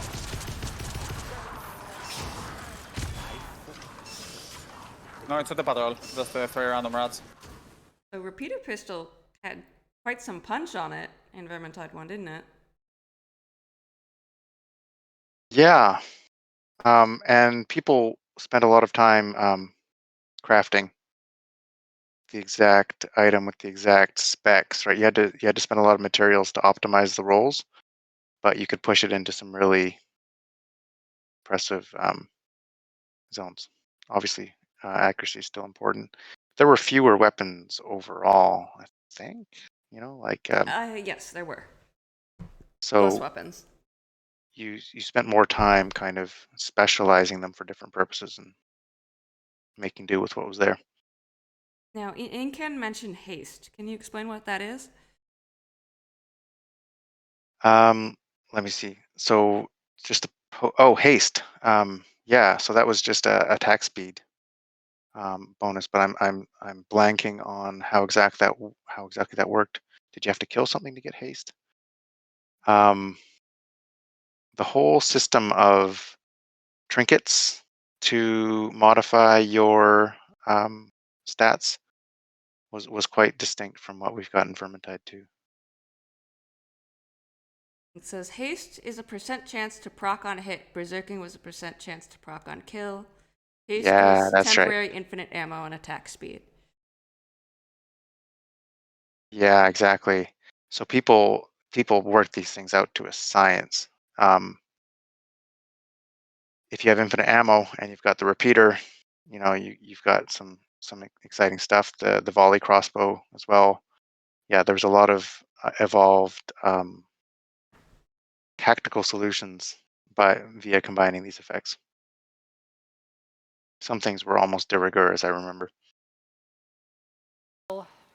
Yeah, regrowth bloodlust. Well, And that's the trigger. for attack I speed. want to avoid Yeah, the it strength. was good fun. So let's kill it fast. Because you're it's coming solo from, dancing a horde by here it is, yourself, guys, and then in that front of haste me. procs. And I can't remember the exact I sound got effects and excited. everything, but it was Okay, cover you, Inca. Yeah, Gazrat behind you. I'm out of shots. Amazing. Yeah, how cool is that? I didn't proc haste at all. That's what I want to hear right now. Don't go. Yeah, there was a real distinction between hit versus kill, L4 and obviously as you 101. go up to Death Wish, things do not die very often relative to the number of times you have to hit them. You know, one help with this one. So it would be nice. the relative value of those traits and trinkets shifts drastically. Oh, there we I go. will go down, I will go down, I will go down. I took a... I'm back down the corner. Nice. Nice, That's- I died. Was anyone important on the team loss? We have the dwarf, the vampire soldier, the... Seems like everyone's a cannon. Amazing, I feel so nice. We can back up a bit for a better spawn. How it's possible to be out of ammo? They're everywhere in the square. We got a tome back here, and here I'll take the strength potion. Give it back to you once I get you.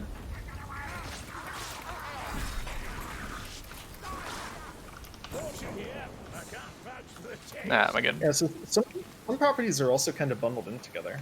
Sorry if you guys. You know that you can actually wait a little bit. You can wait back a little bit to get respawn. Okay, I'm ready. You already Okay. respawned.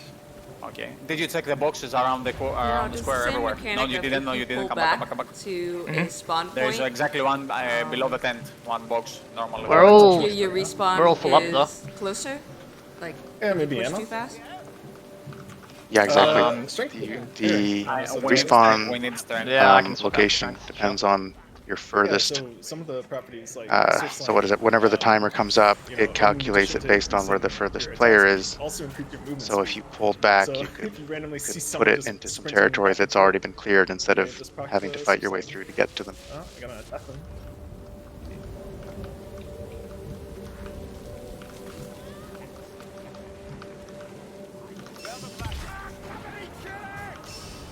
Still alive? yeah. Thank you. Welcome back. No unimportant game back. Don't worry.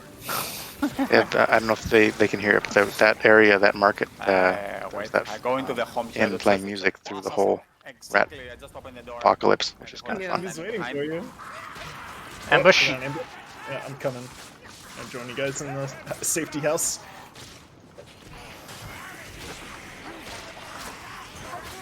Okay, I'm coming down to you because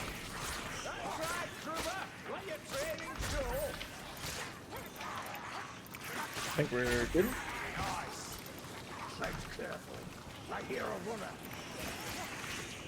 Yeah, there's that swift slaying proc running around like a madman. Mm-hmm. yeah, true. Patrol, Another there's a patrol. patrol. Wow, that's 2 patrols and a predator. And they hit me directly through the... Bro, what's happening? Vermintide is mentioning Killing Blow, which brings back memories. Killing Blow was a chance to instantly deal a lot of damage. It wasn't actually a strict killing blow, but it was a vast amount of damage. And yeah, the little feedback noise was wonderful. And sometimes you'd get these great insta kills on ogres and stuff where it was totally unexpected. Yeah, I'll heal. Oh no, There's a heal. Oh, never mind. Ooh. No, you don't. that Oh, pounce. sorry, Vermint.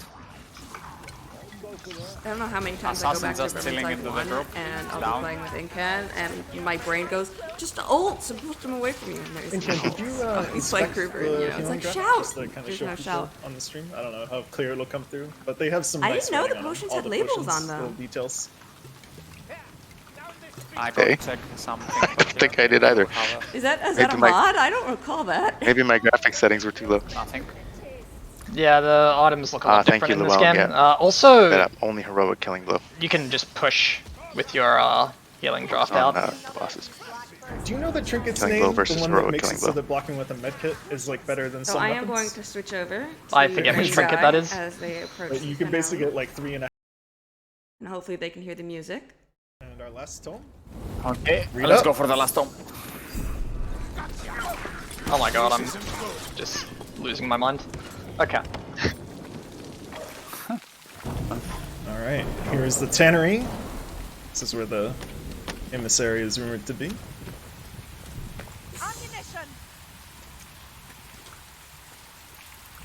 It's very scenic.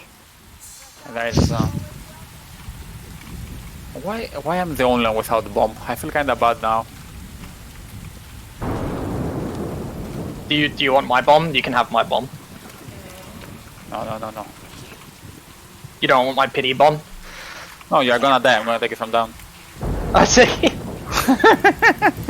Someone's saying that the clones That's have friendly. stamina. No, actually, I have the feeling I'm gonna Blocking find, was like a and we thing, just found wasn't it? another strength. Yeah, it was dominant Normally, in for a this while game, in this map, I because never found strengths. Now we have I think like they had. bows. Someone's going to correct me. It was You're so infinite worried. stamina. I think just before my You're like, I time. hope we find strength. And you could also fall Bro, any I don't know, distance as long as you it's started an old applying a habit, med kit when before we you go hit the back with, ground. pubs. Okay. So there was a lot of You really need strength cute to mechanics. manage to finish the event. Yeah, I kind of Oh, want to get crap. into glory as they come up on this. This is such a cool part of Vermintide. You heard one, or you just want one? I I would one. totally have a Let's hookup go. plushie. I kill him. I kill him. Should you have a cab?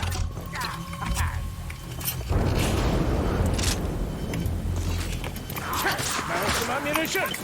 Medicine here. Should anyone care? I can just heal up again, I guess. Need to rally.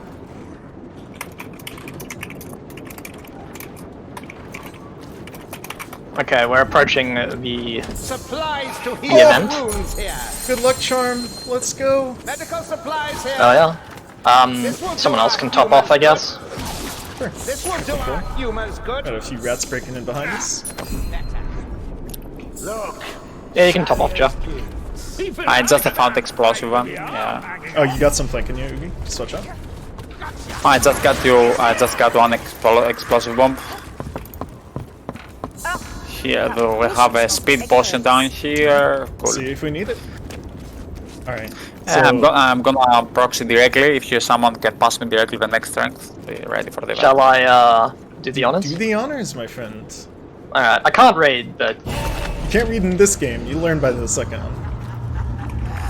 Okay, who is ready just to pass me directly the strength?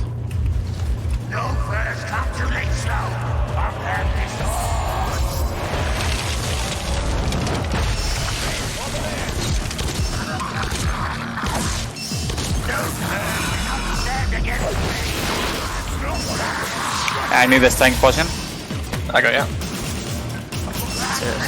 So this is Cringe. He's currently invincible as he summons a patrol to fight us. Which is fun. And you and get. Yeah, I got it. We have other methods to heal. Kill them all. Under sustained attack. Looks like that comet. Little rats. It's up the guy. Is your eyesight so feeble? Black man. Why watch out? 5 to 6 holy. I need another strength. Yep, I got you. Enemy. Ah, she's low. She's low. He's low.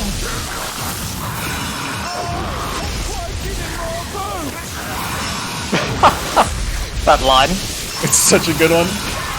Yeah, dude, look My at all last, the arrows in him. my last arrow. So I probably chased like 3 times already. So some people may notice some similarities if you play Vermintide 2's Into the Nest. There's someone there named Scarrick Spine-Mangler. Oh. Scarrick Spine-Mangler is basically based on this boss, which is Joe, can you do some pistols? Sure. Thanks, bro. The fun thing in this map is, as soon as the Warlord's dead, all the little rats actually flee. So we basically follow them out of the level as they're completely running away. And Loner actually references that in Into the Nest. He says, hey, if we can kill another Warlord, maybe we can get them to revolt. Which is all part of the storyline of V2.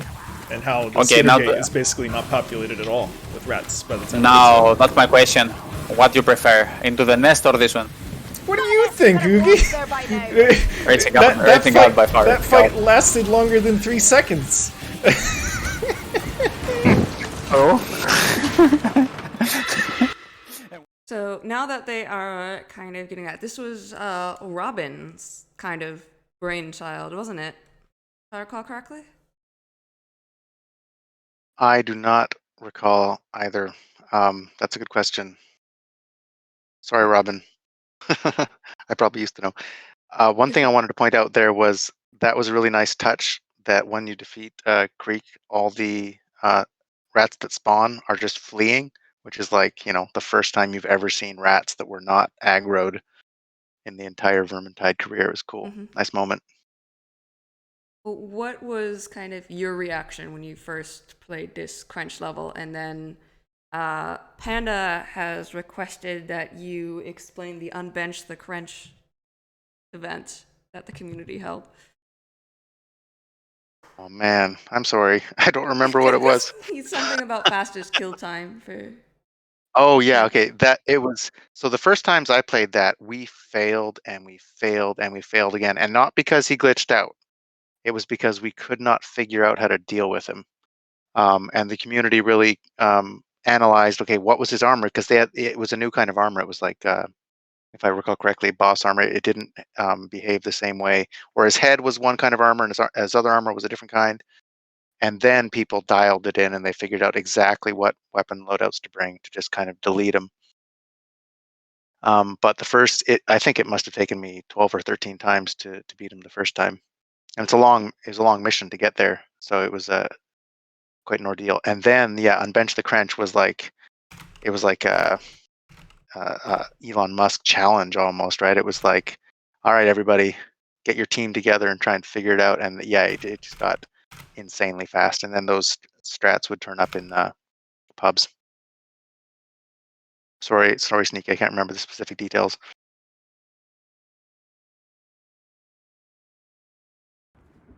You want to play Sienna? Wait, I'm on Sienna right now. Yeah, I know. It's fine. I'm gonna switch to Witch Hunter. They shall never be our match. I go to Witch Hunter. Rat I mean, roast. Victor? Yep. But actually, technically, he's Witch Hunter, yeah. He is a Witch Hunter, yep. So, the staffs are a little big in this game. An entire ribcage on the screen. You know what? I'm gonna play like that staff. reasonable. No. One build that I really didn't play for a long time. I would like it. I love seeing his eyes in this game too. They're just always piercing red. I'm gonna take the brace pistol because Rain, he loves the sound of it. So. Oh, dude, give it to me. Sneaky's talking about what you forget. Actually, I want to take Volley Crossbow, but so whatever. As I was mentioning earlier, what's really amazing to me is the topology of the maps is obviously ingrained in my bones, but also a lot of moments. And like, oh yeah, here's where I first got my a true solo win, or here's where that incredible unanticipated pathing error from the enemies was that you could exploit for a crazy kiting strategy. It's really interesting what I retain, and I think it's a testament to the game that it's good stuff you won't regret. I like how the inn would change based on your accomplishments, not just keep, I'll call them keep banners, but not just banners, but if you did something, oh, he's got the sound still, the flower garland. But also if you did Last Stand, you got like little extra kind of purity seals down near the bounty board, and after each mission you had for example was it supply and demand? Well, the sacks, one of them yeah. where you went to get supplies is you would start like kitting out the inn a little bit more. All of a sudden food would show up, grain sacks. Yeah, those are really thoughtful touches. That's for their first, not their first game, but like Hedge was saying, the breakthrough game. That's a bit of a leap of faith to pour that much effort into the atmosphere, it seems to me.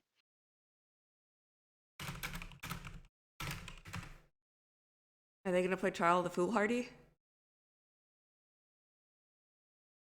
I didn't see what they queued up. I just saw The intro loading doesn't screen. like that. Let's see.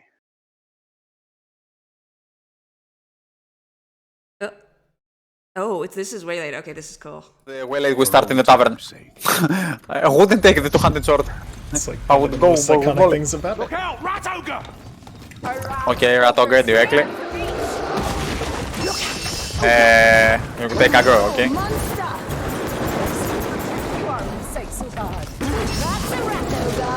Oh, that got me.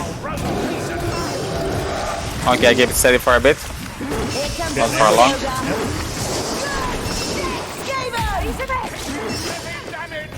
No. Switched. It's down. He's down. He's down. He's down. Wow, he did a flip. There we go.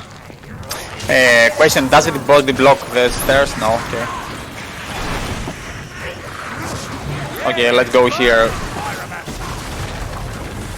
I think we're good downstairs. I mean, the Star Vermins are gonna jump from the middle.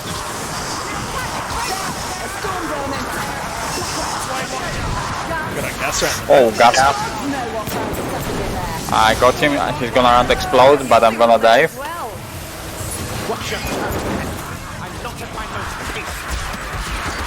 And that's why I run the trinket for gas. Me too, I run. Let me forget. Man strengthens my faith in you. Help. I think there's a gunner. You'd be correct. Surprise in chat. Over. But I am also a gunner. Joe, you're gonna kill me with a. The intent. Violation.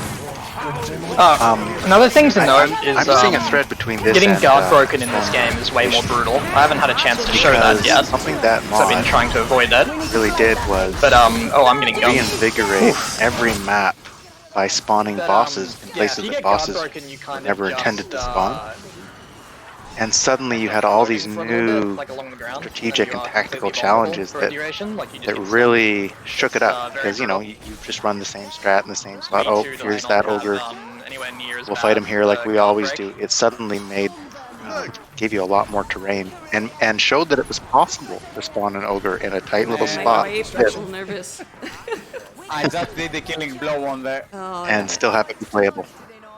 Oh, I might have finished this on PlayStation. Okay, I don't remember, but I explosive remember this start. being one of the maps that if you finished it on I mean, this Kata, you map were just incredibly like memorable. Not only super is it cool. the beginning of And I transition remember from 1 to people would take their fight best in the players end. and So be like, near okay, the end. we're gonna finish way there. So actually, the Grey Wizard did nothing for us. We played this map for Ishka nothing. just informed me we did just We get a also donation, see so Lona whoever here, sent who that, has thank you so much. 1v1'd what amounts to essentially a patrol. You to the rest of But the. isn't there a and Radogre he- around here too? Or am I mistaken? He hasn't broken a sweat at all. I also some nice little details in here because this is the first time you can really see below the He red certainly moon. knows what's going on around That's a pig. here. You can't Well, kill it. Usually. There's also a map over here. Anyone know what this is? Piggy. Oh, you a lovely little pig. So this is it's Distant it's the lands. map of I've seen Kazakh all I Pro. wish to. Karak Asgras. So he has maps of our expeditions. You're badly This is where he injured. hangs out. Joe, I'm coming for you. Thank you. I'll take my chances a little. And this is some art for Thel in the Wii.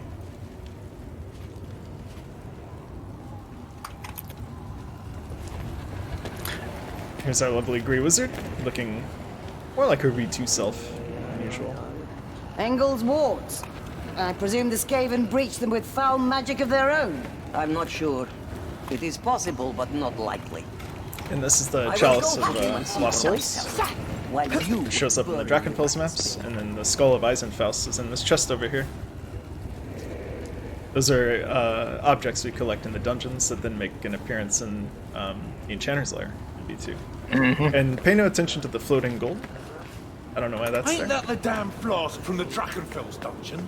What's it doing here? It's being useful, which is more than can be said of most of you. Go and kill some rats. Delicia is made. Yeah, Healing stuff! healing stuff. Here's a healing draft! I'll top off. There's a bomb here! Those labels must be graphic settings because I don't Okay, remember you know those what? at all. And then Hard one one, final Grey. little secret. Now, that Show was a off good here. day's work. This is our storeroom. And right over here, Is that Bugman's? we got a cask of Better keep Bugmans Marcus hiding in and the corner. Bardin away from it. Potion. Potion here! So this map About to already very inspect. fan servicey, already very heavy in the Potion. story, and Found it really hasn't even ammunition for started. Lord. Towers of Ubers like serve the Found some Skaven ammunition. better than those who built them. And then there's our inventory. I was ready to take like chaos resistance for some reason, but we skip books already.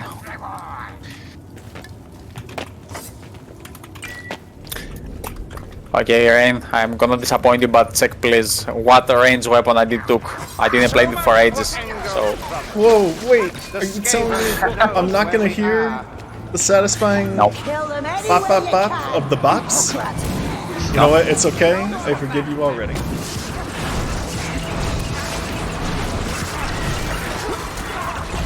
You know, since in Vermintide the repeater pistol on Victor, it's not like mainstream to go. The crossbow has pretty much took the place for everything. Or the pistols after. I would give it a go. Ugi, I can't wait to hear your thoughts on the new Griffin. Okay, come, check it. Wait, come close to me, I found a bomb! Better? It's like a water pistol. Not very different from its V2 equivalent, to be honest. Oh, really? Okay. I'm gonna do...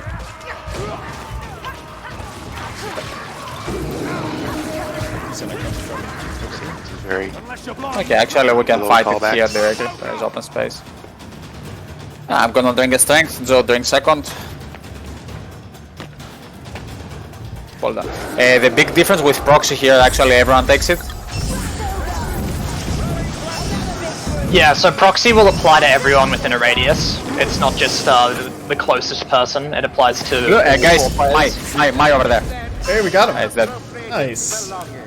By accident, but yeah, I did it. A warrior rat!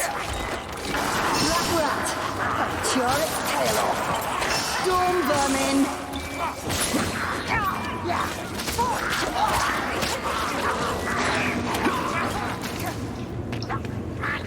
Ooh, lots of goodies. Okay.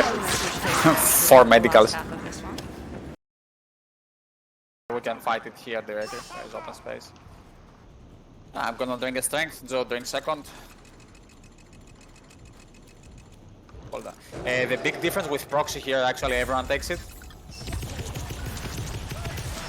Yeah, so proxy will apply to everyone within a radius. It's not just the closest person. It applies to all Look, 4 guys, players. my over there. Nice. By accident, but yeah, I did it. A warrior rat! Black rat! Tear its tail off! Storm vermin!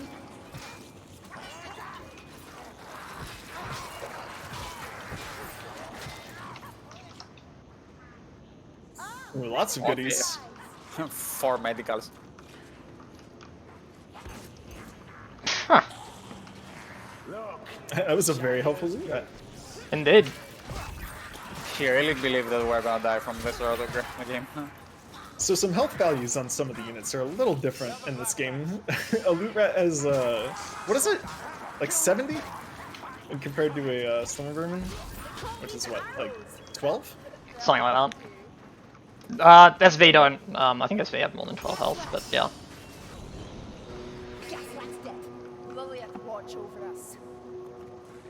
Loot rats in this game are very tanky. And in Death Wish they have like 200 health because memes. Surprisingly, Packmasters, very easy to kill. Assassins are the tanky ones in this. The loot rat has a difference that, I don't know, probably his sack has something wow inside, like an armor. So when you shoot him from the back, he really doesn't take damage at all. Yeah. You think with all of his thieving he could get some armor, right? Mm-hmm. That's mine. This dude is mine. No, I missed it. Again! That's why I don't play repeater, eh? It's a pretty iconic silhouette. Vermintide symbol.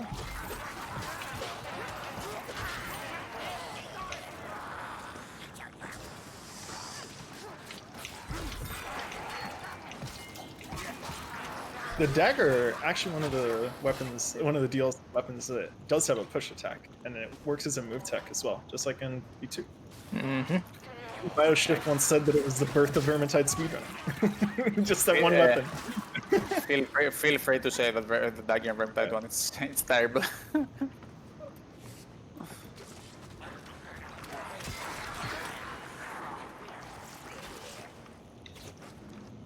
The question for you: Waylaid was the last map to be put out to Vermintide Fun, Okay, correct? we have a strength potion. I believe so. Who wants it? Strength It was potion yeah, the farewell. Let's go. You ready? Watch out.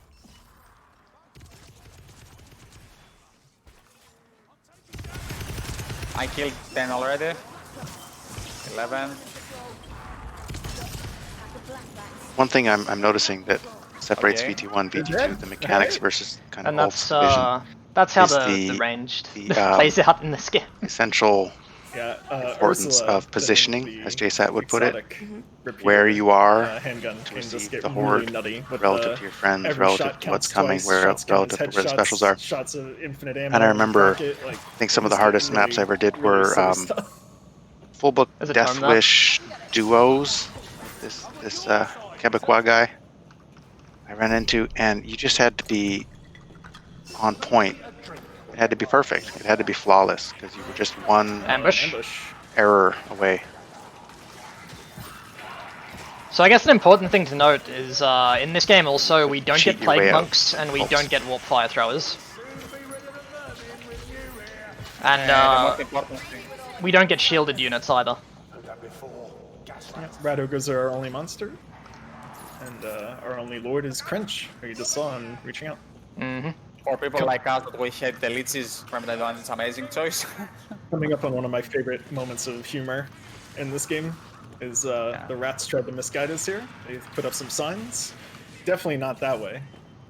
Must go this way. Just conniving Skaven network.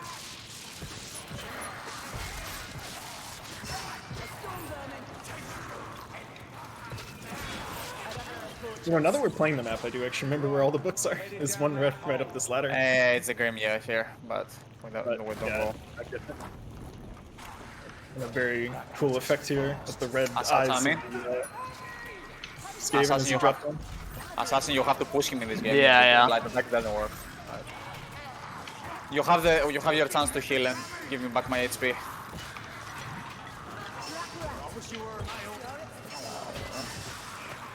And your heal. I give Cheers. you back another one. Whoa. You think it's better actually, like it's not like Vermintide 2, that you have to actually push them instead just to light attack them? Yeah, only certain weapons can still light attack and move things off, like pickaxe can, I think, and then that's about it. I think certain dev blow weapons can also do it. Dev blow being like opportunist.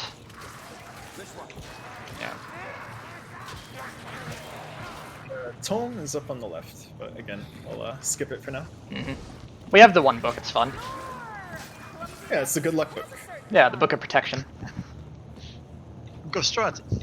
So all The Book of this Strats, under Uberstrike this whole time, huh? Yeah? You know, I'm pretty sure Skaven are a myth, right?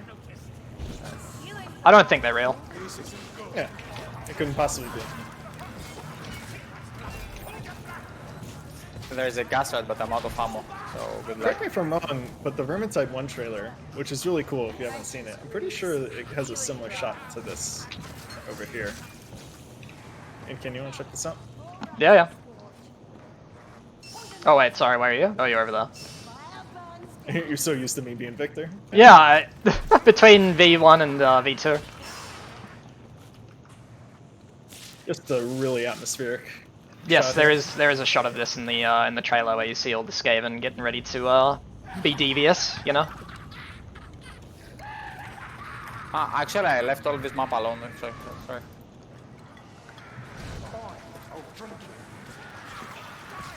You know what? Because of this, how much atmospheric Vermintide 1 it is, when I pick weapons like without the glow, without the illusion like we used to it in Vermintide 2, they look much more nice. If I put the same illusion here in the Vermintide 2, I prefer it 100 times here. I don't know why. Yeah, I use a lot of the blue illusions in V1. I use a lot of those illusions in V2. I think they look really nice. Even if some of like the illusions that I see here, I like them more here instead of Vermintide 2. That suppose has better graphics or anything. I cannot tell you how many There's times the I've man of the slipped off one hour. of these and just ledged myself Wrestling on one of these himself. pipes. And I'm out of ammo, by the way, so good luck. I don't think he's very much interested in fighting. Indeed. Yikes, that was a delayed dodge. I'll tell you what that was. That was a host dodge. I got greedy. I did it in purpose, just I want to wipe you.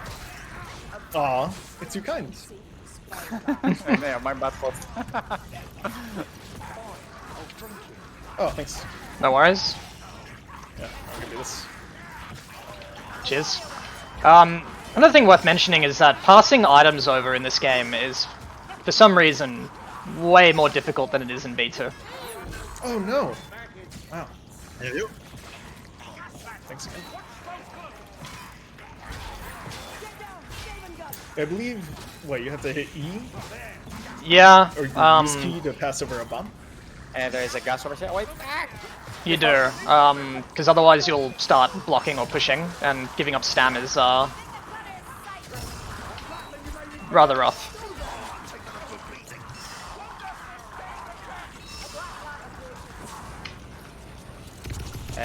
Joy, can I have the bomb, please?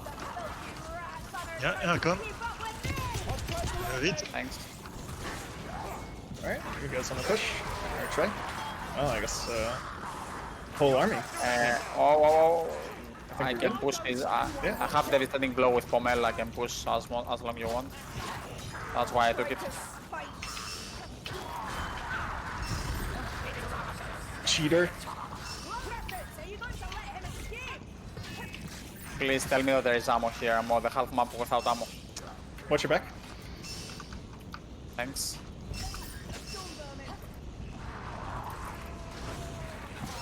Be careful. You I need can a kill strength directly. and pod ground.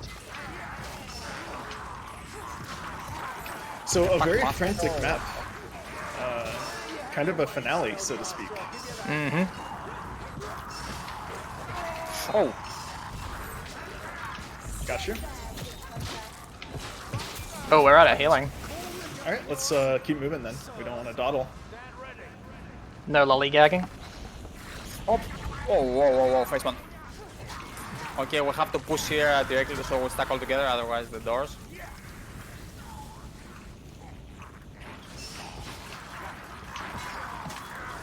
I proxy this before I die, probably I'm gonna die from some AoE. At this point, we just gotta push. Yeah. I can push him down again.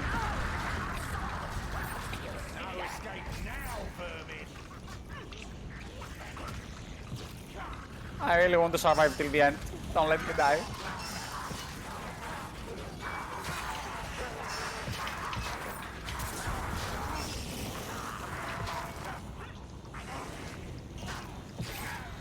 Almost there, guys. Almost there. You know, we forgot to mention something very important. In this game, the angle blocks. It's not like Vermintide 2, like with degrees, it's 360 all the way. And even the push, same thing. You can, when you push front of you, behind you, next of you, everywhere. Mm-hmm. All right, let's go, boys. And that is waylaid. Oh.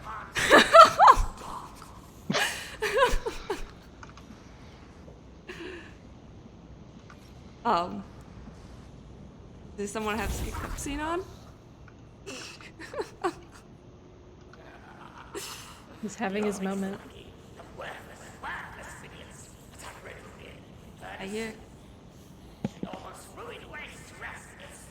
like talking, but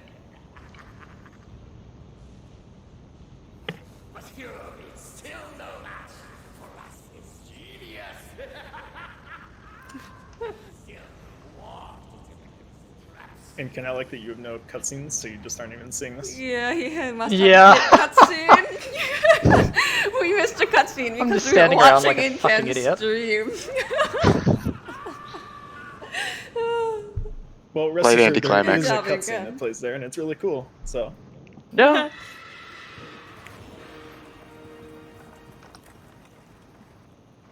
And the difference with Victorious, here it's green. Running down to pose on White Rat.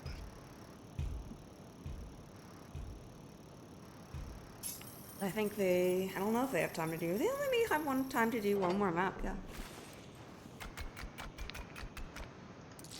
Yeah, true. I got to I got to see Saltspire drop dead. Really? Did I die? Yeah, you died. Like, I saw you just flop over. Jesus. Well, what do you guys say? Do we have time for a bonus map? We can show off. What time is it? Do we got time? I think we have 19 minutes. So we go according to someone specific, or we see Well, I votes think and we we go? kind of wanted to show Black Powder if we had time, just because it's kind of iconic in its own right. You can see it from Horn of Magnus, and it's a type of mission that you don't really see in Vermintide 2. And can I have to say officially, I was wrong about your damage on Rat Ogre. You did 2k. Wow. 2k damage. I take it back. Yeah, my ability to kill rat ogres is much better than my ability to remember which mods I have on. Wow. Okay. No words. Yeah, let's showcase some cool maps with cutscenes. Skipped. What could go wrong? Should have watched Rain Guy. By the way, to mention that with the full book maps that we did, I was rolling like 2, 3, like only the games. Now I rolled 6 without nothing. That's I'm gonna switch Renault's back to blessing Rain for Guy you. because Well, I Anka do lost have a his VOD stream if anyone privilege really of wants to skipping see that the amazing cutscene, so you can just look it up on YouTube if you do want to see. Kill this rat.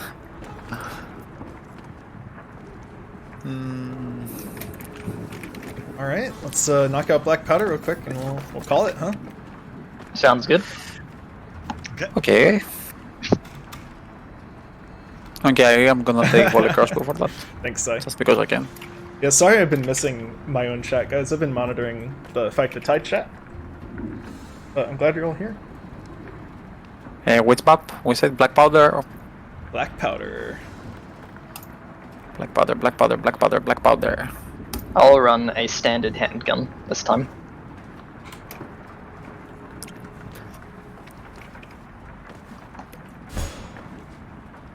So someone else will have to do all the boss damage. I took the volley crossbow. And we have also with Hackbane, so... So before we get into this, Pyro, what was the thing about Black Powder? Because Black Powder kind of got a little bit of reputation in Vermintide 1, didn't it? Well, the thing that comes immediately to mind is that if you were coordinated, you could split up in 4 directions. It's kind of a non-linear level. You just have to collect 5. Can't remember exactly how many barrels, then get them onto the boat, and then you're out. And there was a ogre spawn, 8, thank you, that would come at a certain point. And so people calculated that per time spent playing, you could get the most loot by just ramming through Black Powder over and over again. So, okay, come here. Right, guy? Hey, Yeah, short the guy. great BP Listen this. farm era. oh yeah. Oh, dude. Kind of like the Horn of Magnus. You're speaking my era as language, well. man. Farming. Here we go. Yeah, farming was kind of a You also can't use it brutal while concept blocking, that I unlike feel in Beta. hurt the So, game, Yeah. and I saw some folks talking about it, and definitely just want to mention it. Picking it's our tough whenever maps you've that got we were items gonna do people are here going to want was to farm, such they a want to hard get choice. them. So we there were some eventually said, dark man, we should times just in play the gameplay entire where game, but we picked them based on all iconic about, moments and also grinding. based on what other people were going to be But playing. it's a cool map, and you get the bridge over this here weekend. that So shows if up in you're a bunch hoping of to see lore. some the particular Dwarven maps Bridge. showcased, I'm sure they will be showcased. And Guys, it's a I think I very just got the grass. multi-level, by the way. multi-platform I think. map as well. I think. And so there were some people Yeah, that really put together some it's cool kiting strategies. Well, And we also I just used was this trying- spawning area up here because I it's a was good just trying to section change where weapon. you don't get Well, that enemies was Black to Powder. do Is Black Vermintide, Powder, vermin it's a very science quick map. experiments. We just did it, perfect. I mean, I just see in the Steam Ink and collect both grimoires on the Wizard Tower. I'm gonna vote yes. Next, you're off to the bridge on the River Teufel. Alicia has a notion that there's gunpowder. Alright, we still have time. We can get back in. It's a very quick map. We can still run through it real quick. Grab as many kills as you can and stuff. No, I took the crash during I was trying to change the up here. I want to take another one with different rates, but I just said like on local mode something. I don't know.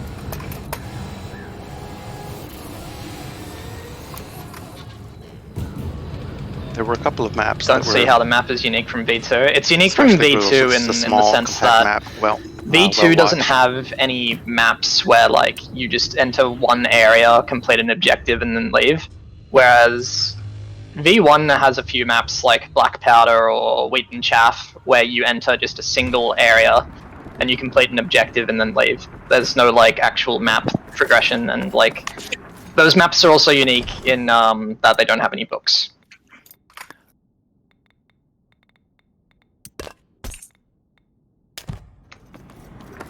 Alright.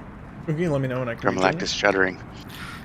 Yeah, I'm in the loading screen. Yeah, Joel already joined, so I'm gonna be in the loading scary screen. Stuff. People wanted their cat flag, mare flag, but unless they had figured out how to work together, it was almost always doomed.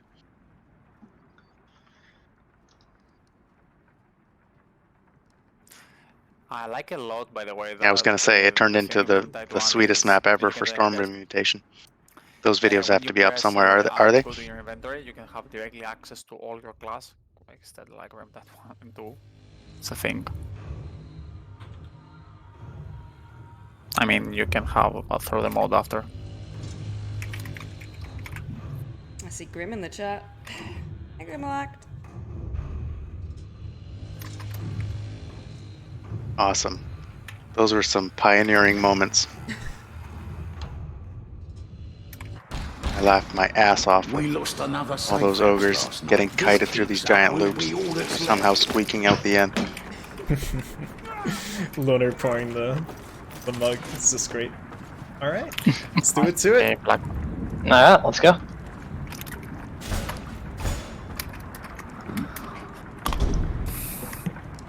There's still hope. Not all of Ubersreich is lost. The garrison took heavy casualties in the initial attack, but have retreated to the Black Powder speed run and the fancy mansions on the hill. What we need now is more gunpowder. Jesus, what's the achievement on this? How much time we got? We got 10 minutes. We can. Isn't there an achievement on this to like not kill the rat ogre but get all the barrels in or something along those lines? Something like that. Right? Yeah. That's a fun one. Painful. Yeah, I like that one. I think it has something like high as a kite is the name of the achievement, which is great because you're just kiting the rat ogre everywhere. Pretty clever. The parkour is real when you want to do this achievement. Medicals here. Beware of poison. We're blessed. Help!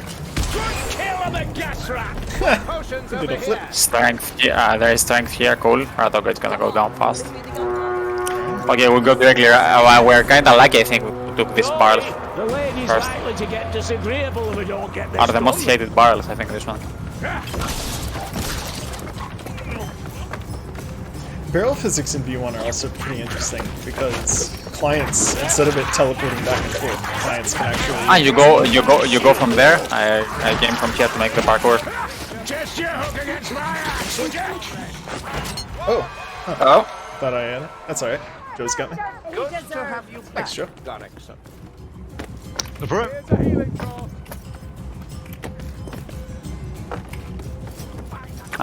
What the fuck? So the map itself is kind of like a playground. You know, it's one big open area, lots of different areas, lots of different routes that you can take. Supplies all over the place.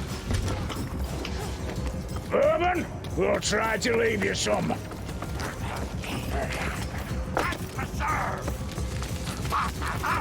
3 points for Gryffindor. As he did the barrel in. I was almost thought I throw it from the other side. I think we're gonna take the ogre after that, or not? Yeah, we're opening up the river here shortly. We'll probably go get this one. So the spawns to the barrels, they spawn in 2s, and those spawns themselves are linked, but it's gonna be random, like which sort of order we get. I'm sure someone's cracked the algorithm and they know what's coming, but I don't know what that is, so for me it's random.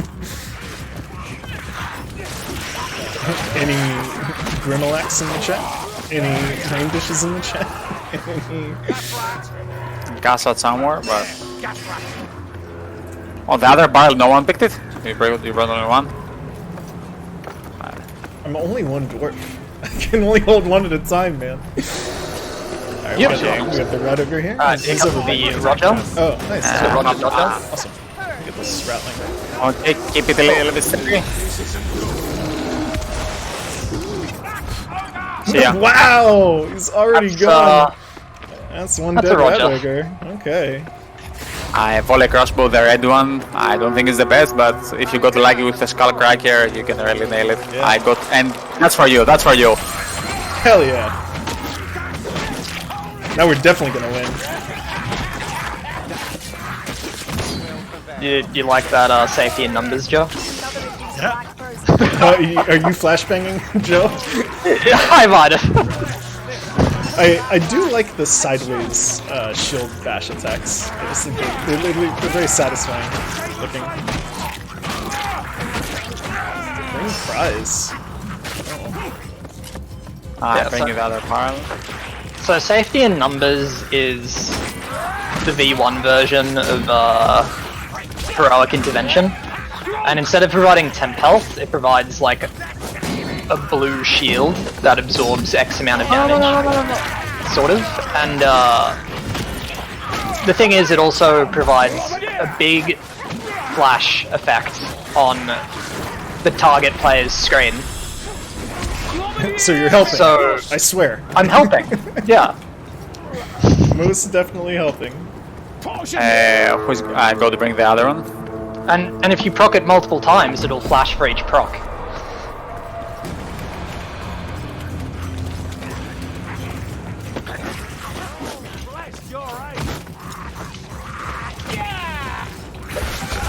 I just push with the shield. It's the barrel next to you.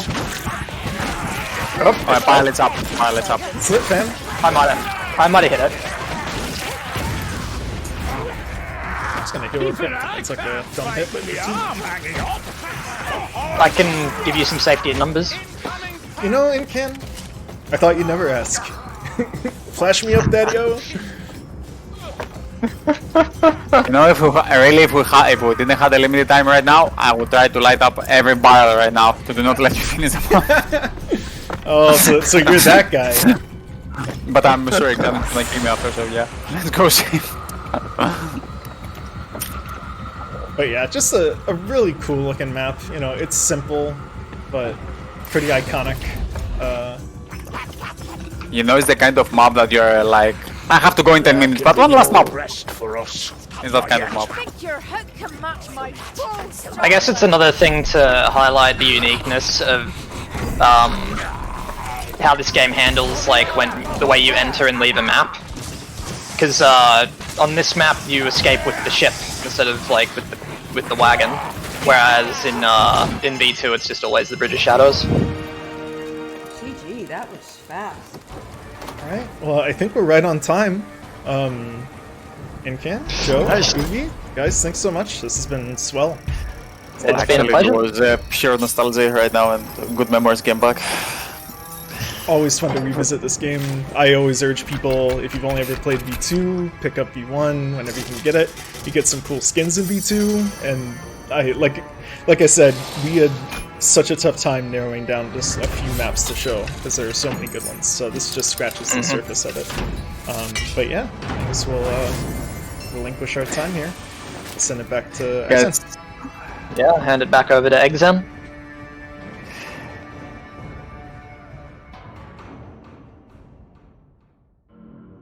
Guys, it was a pleasure. All the games, so nice. Absolutely. Good luck, man. Hey, get some rest when you can get it.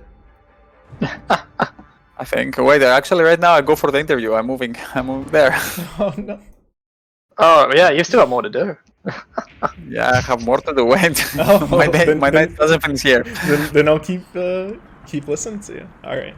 Cool. Well, I'm gonna bow to this for now, and I hope to see you on the Chaos Space too. Exciting day. Anytime, let's go for it. Hello. All right. Hello. Yes. I'll catch See you. you. Thanks for the games. Hello, Bye. Dan. Hello GG. there, guys. Give me 1 second here. Vernon? Alrighty. Transition. Alright, can everyone see them? So we just watched the walkthroughs from Vermintide 1. You all already know, again, Pyromancer. So this is the community panel. So joining us today with this, not as only is, again, Pyromancer, but we also have, help me with your name, is it Bfire? Yeah, you can just call me Kevin. Okay. But it's, yeah, I'm known as Bfire. Yeah, Ugiwawa and Vernon Kun. Vernon I'm Yep, having you can call me some Vernon. trouble pronouncing things today, and I've had 0 alcohol. So we have a bit of Must be tough some for of you. the old guard, and we have some of the, I will call them the new guard, joining us. So let's just do a quick around the room and tell us who you are. A brief introduction. So who you are, your claim to fame, and how long you've been playing Vermintide. Are there 1, 2, or both even? I guess you can start, Pyro. Let's see. I started Vermintide 1. Oh man, I wish I could get the year for you. I put about 1,000 hours into it. It was a game that really kind of seduced me with its charm and level of depth. And I got into the vermin science with JSAT and Grimmelect and Co. And then I got to participate in the trip to visit Fat Shark ahead of VT2's opening as part of Team Sweden. I was also the lead subreddit mod for a good chunk of time before I passed off the mantle to Exan. All right, Kevin. Yeah, so you guys might know me as the creator of Ranald's Gift. You can call me Kevin, but I'm known as Bfire on the Reddit and in the community. I'm also known for running Death Wish runs on controller with Star of Sisterhood trinket, posting all those runs. We did a series of those runs like way back when Death Wish first came out. Back in the days, yeah. Yeah, and you might also know me from complaining on the Reddit about controller keybinds for manual dodge, which I still do for V2, but we're here. We're here. Doesn't bring a red bell. 2,000 hours across both games, probably. And yeah, that's about it. Vernon? So hi, I'm Vernon. My name is Vernon Kuhn, shown in my online profile. I would just say I'm an ordinary player who plays Vermintide and put maybe a bit too much time into it because it's really a fun game to play, and I'm always into this medieval melee combat games.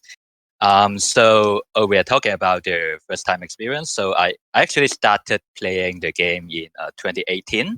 So actually after the release of Vermintide 2, and at the time we were just trying to find a game, cooperation game to play with my friends, and then I think how I got deeper into it was because my friends were always getting better loot than I do. And then I try to make up the loot progress by playing alone by myself. So, yeah. And now I'm also playing regularly to this day. And I'm also did a few modding, like some modding now and some bug fixes. And yeah, I think that's it. All right, Oogie? So let me get my breath after the walkthrough. So I first, it's a long night, yeah. So first I came back, I started like 2015, the ends of 2015, I remember. I cannot really say it's so long. I know that I have almost 4,000 hours in this game right now. Wow. It's really a lot. I have been in every possible like mode that can expand the difficulty of the game, plus of some mods that Vernon's made. It's we're gonna show off in the next days. But yeah, it's really nice of them. how I get involved on this one. Actually, it was the moment that after a lot of RPG games, everything, all this competitive thing that you take in PvP, that you have to be against someone, and just start turning like without a purpose. So I just said something to be more PvE, to start enjoying with my friends without something to put pressure on me. That's where I came along the idea with Left 4 Dead. Then one guy just threw Vermintide. I was like, oh, what's that? I remember I just gave it a try from his computer, and the next thing I remember my dad's credit card. So here I am right now after 4,000 hours in Vermintide 1, pretty much the same Vermintide 2. I can say I have 8,000 hours combined. Holy shit! It's a lot. It's a lot. Yeah, it's a lot. The most of those here I know them through our gameplays. With Vernon, we play very regularly Vermintide 1. Every day. I think we played even today earlier. We were trying to do Maybe like at least 3 days a week. Yeah. And then most of the times Vernon tortures me with his mods. But yeah, that's about it. All right. So Go ahead. I'm sorry. no, I was ready to say back to you.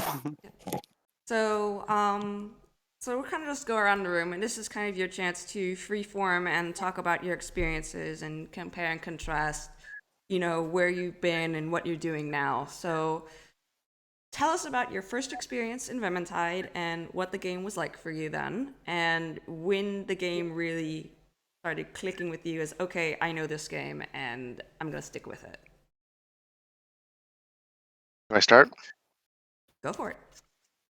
So I had a similar origin story. I think it was Beer Fear or the story about looking for a co-op game. I didn't really play multiplayer games, yeah. And I had crap internet most of my younger years, so I never had a chance. So I dabbled. Someone said you should check this out; it's fun, and it blew my mind that it was explicitly designed that you had to rely on each other, in the sense that, like, you get hit by a gutter runner, it's out of your hands unless your friend helps you out. And I was like, that's genius. That's genius. It's forcing us to rely on each other and help each other. And the net effect is, you make it through a close run and you just have this feeling of relief and gratitude towards your teammates. And like I said in the earlier segment, friends just started appearing out of nowhere. I had a couple real life friends in Steam, and then suddenly it was just, you're adding 4 or 5 people a night and you're part of this community. It was really that's what got me hooked to start with. And then it was encountering the skill ceiling. So I think it was enemy below, and we're playing, and I almost exclusively play pubs. That's my kind of my thing, and even in modded difficulties. And I remember playing with this guy and thinking, oh, we're all dead. He's alive. We're spectating. And it's like, oh, here comes 2 specials at the same time. GG, right? No one can survive that. And then you're like, wait a minute. What did he just do? And then, oh, here's the horde. Well, GG. And here's the boss. And then you're like, oh my God, this guy is just 10 times better than me. And I didn't realize it was possible. And he pulled it out. He gets through all these obstacles. He reses everybody, and we finish the map. And that witnessing the clutch, that magical moment, and seeing this kind of horizon in the distance of what I could become, and how gratifying it was to witness. And then that cycle comes complete when you get better, right? And then you do it and you pass that gift on to the next generation of people coming up, and you're like, this is what is possible in this game. That's what really, that was the engine of my pleasure in Vermintide, I think, was passing on that gift of the potential of the skill ceiling of the game. Yeah, totally. It's one of the reasons for sure. What about for you, Kevin? Your experience was, I would say, Well, quite remarkably different than everyone else. Well, I still think we definitely share a lot of the same feelings of the game, but I did come to it a little bit differently because I started playing Payday, and eventually they released an update containing loot crates, and everyone was upset and looking for other games, and Vermintide was one of the games that was suggested. And so I normally just play with my group of friends that I know in real life, my brother and one of our other close buddies. And so we all picked up the game and we all played controller. And to us, it was just like another hack and slash action game, but like a Left 4 Dead clone, really. And it took us a little while to realize how important, like Pyromancer was saying, the team-based gameplay. You know, how much of an emphasis there is on your teammates to help you and you to help everyone else. And really, the whole difficulty curve is you feel yourself getting better at the game, and it's not the game that's giving you power. It's you learning the game, learning the mechanics, and you leveling up. It feels more like kind of like Dark Souls in that way.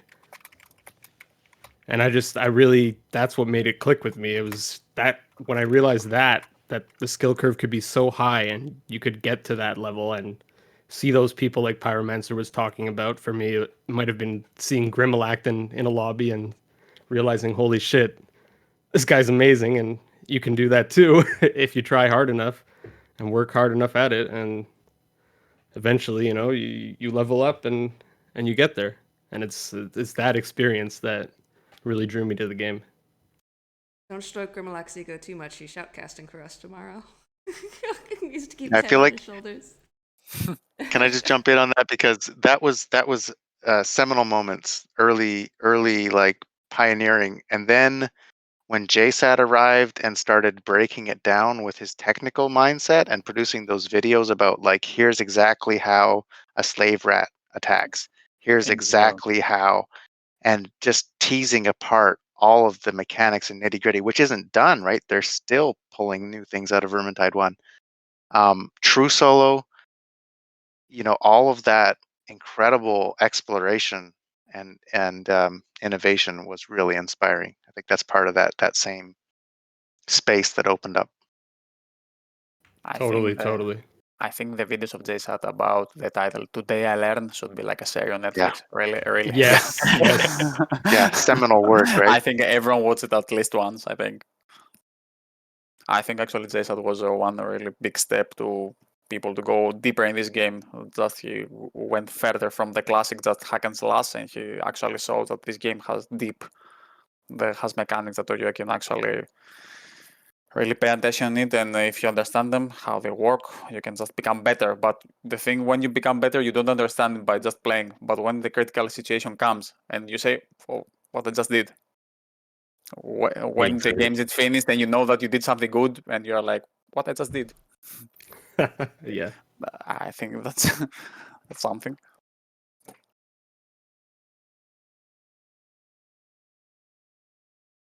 So Moth, you're muted. Okay, am I back now? Yes. Okay, great. When Vermintide 2 released, what was your reaction? Did you move on to Vermintide 2? Did you stick with Vermintide 1, or did you have a foot in each door? And why, I guess? Who's starting? Can start if you want. Go for it.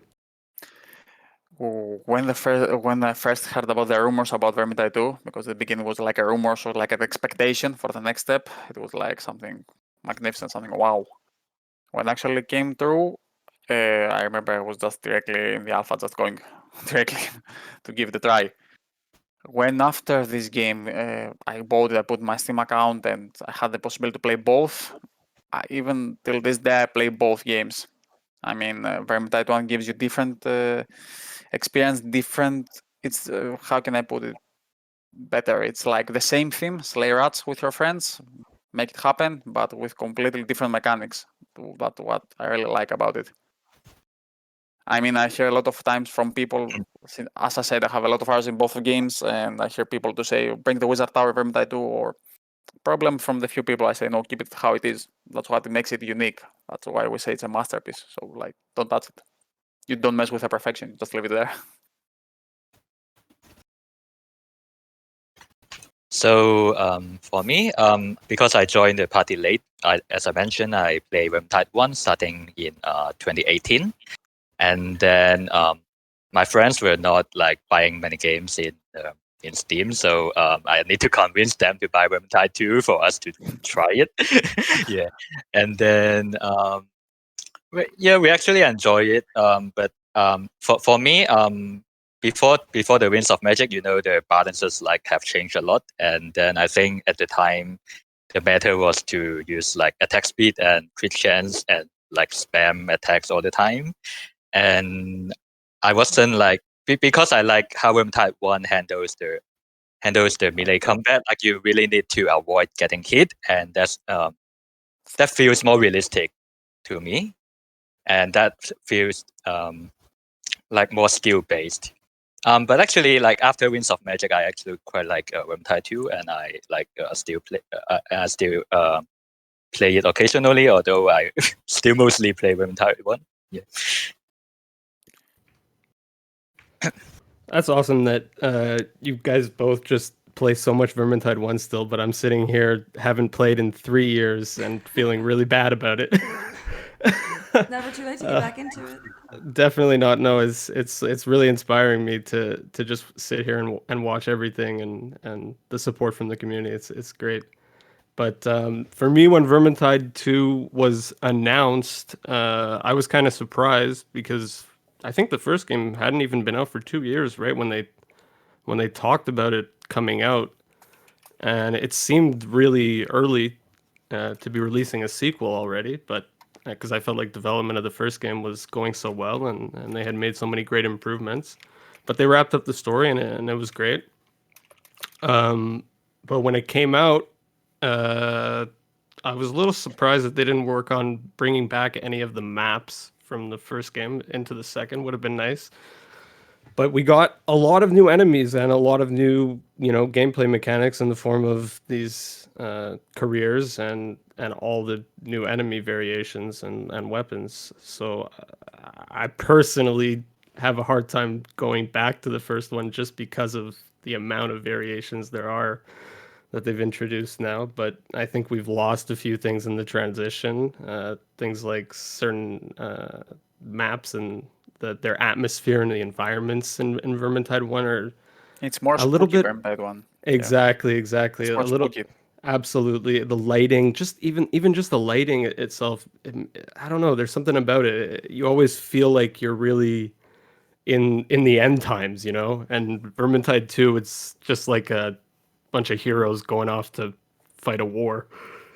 You can feel this difference when you play Horn of Magnus. If you go like Horn of Magnus in the first one and after in the second. Absolutely. Just the entrance, only the entrance. It's only by there.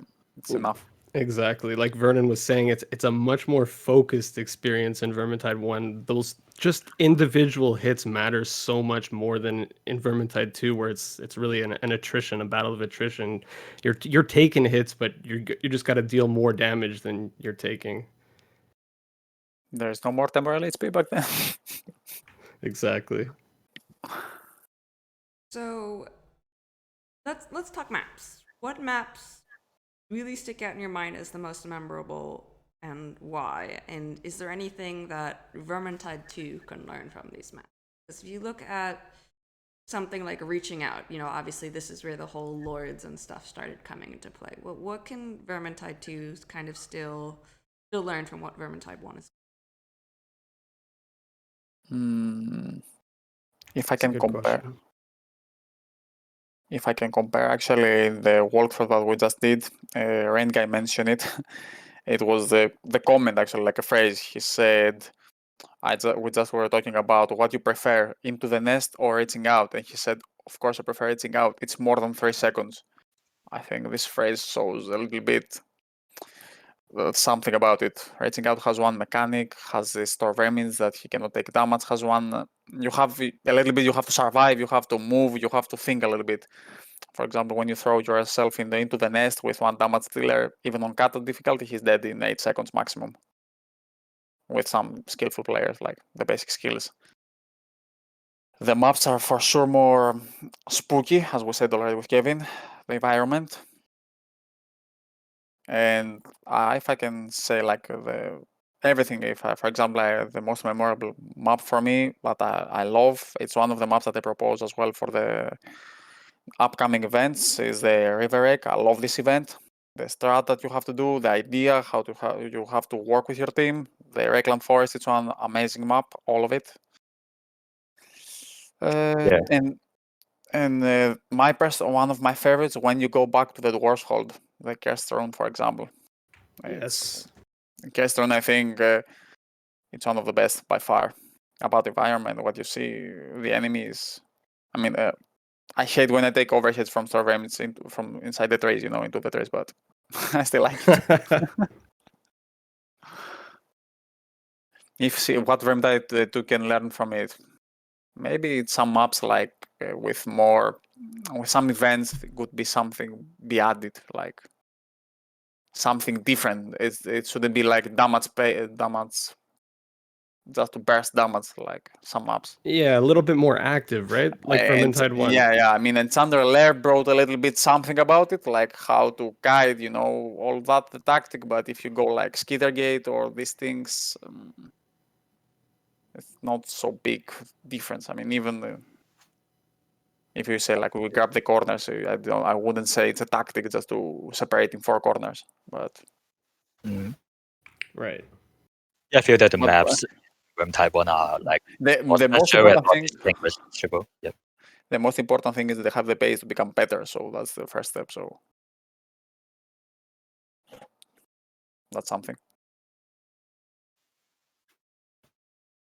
Well, if we talk about like which map being the most memorable, I think I don't know if you share the same experience. Actually, when I first played Research Tower, I got lost. Oh yeah. I got lost in there. I don't know how to climb the stair well, and and my friends are also like trying to find a way up, and I think that's quite funny. Like, because there's no direction in the map, and you need to find the way to go. Yeah. For sure. Super memorable. For my part, I don't know why it sticks out to me, but I just always have a soft spot for enemy below.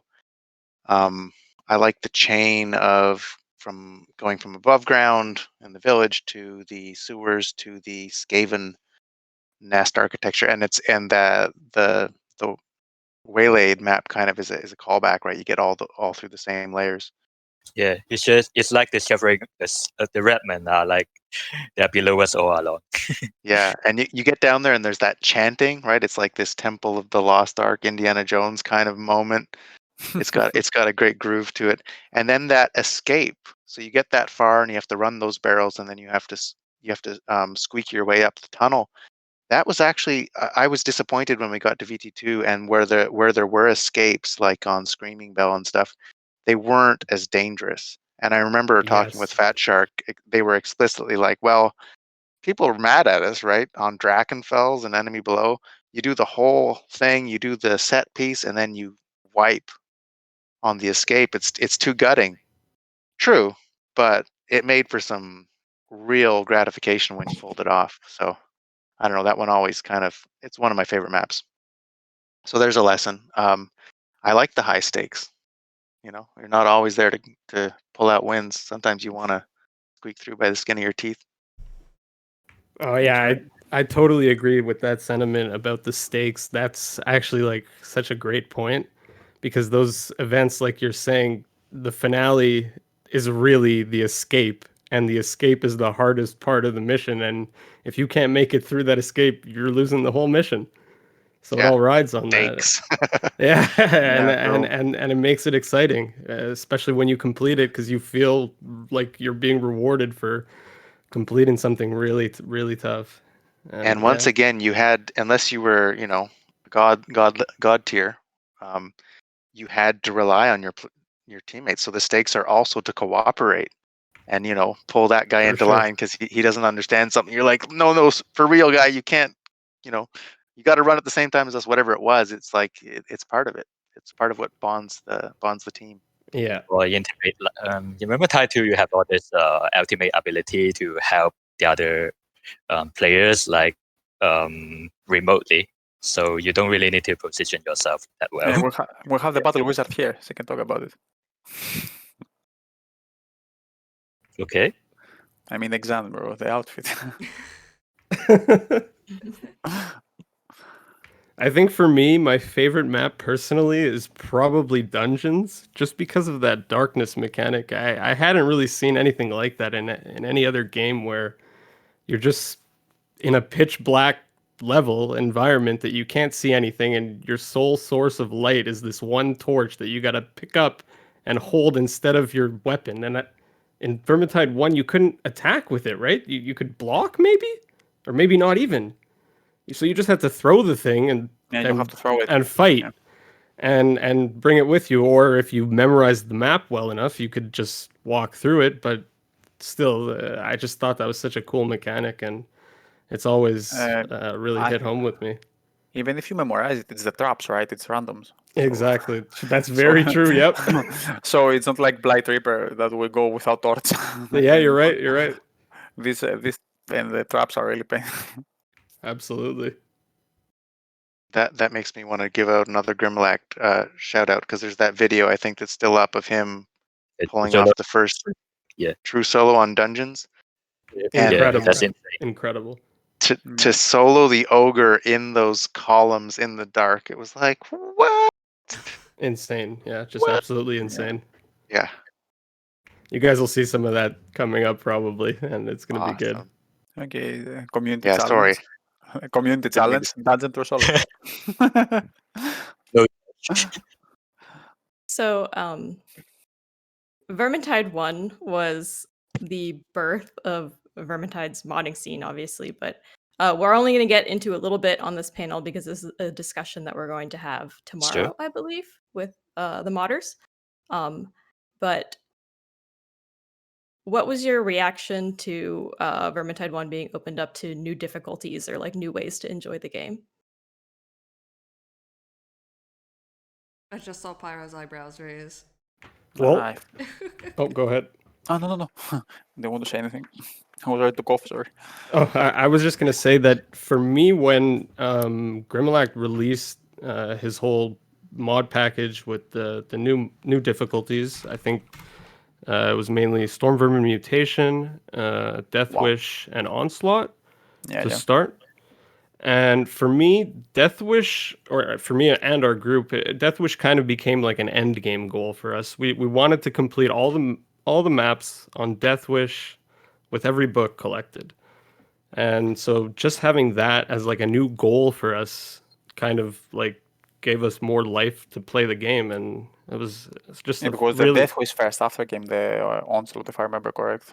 But... Yeah, exactly. Like is commenting. What? I don't see the stream actually, but yeah. I apologize, Grimlock, for stealing your thunder again, maybe, but the tagline for Death Wish was, "It's Kata all over again," because there was that magic of making the jump to Kata, but then you got habituated, right? And then having another Kata on top of that just gave so much legs to the game, sharpened up everyone's skill levels. It was, I think, without the mods arriving when they did, I don't think the story would go the same way at all. Right. I agree. Yeah, that's very true. Grimlock actually, he kind of destroyed me because of him. I have like 2,000 extra hours in this game. She kind of destroyed me, but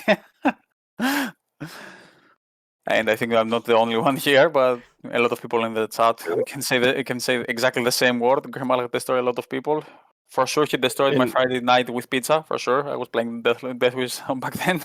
In a really good way, though. In a really good way. Yeah, I mean, a really good way. But all this, as Pyroman said, this next step, when you were feeling that you accomplish everything in this game. You mean you grind your equipment, you have every possible item that you might want.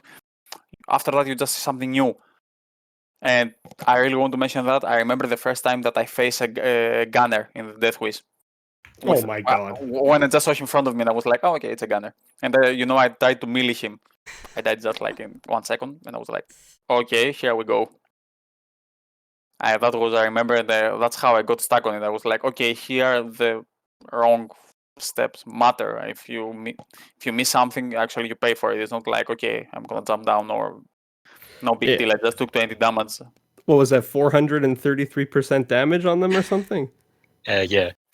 Oh yeah, just normal. Imagine those gunners in Vermintide 2. And Gordon also just the thing quoted, that "I now it's had like a fun making mutator those." in Vermintide 2, the sudden death. That in the Death Wish it's actually a feature. Yep. It's a big thing. This stress, to be like without no the temporarily nothing, no the Kruber to scream away, for example, or anything.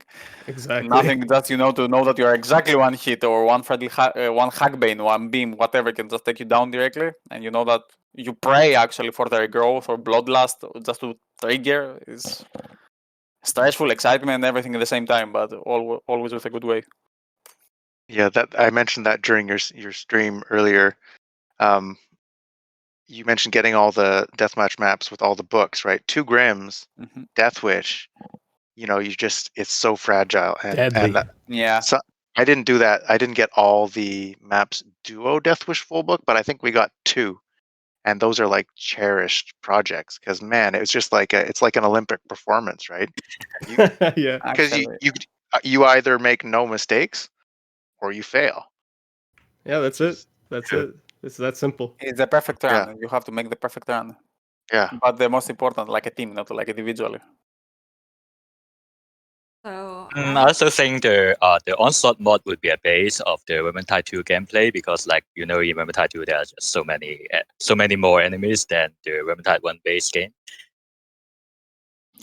I agree. Malak just said something very important, very actually true in the Steam chat, in the chat. Sorry, it's like high waves when you go for Death Wish with 2 Grims.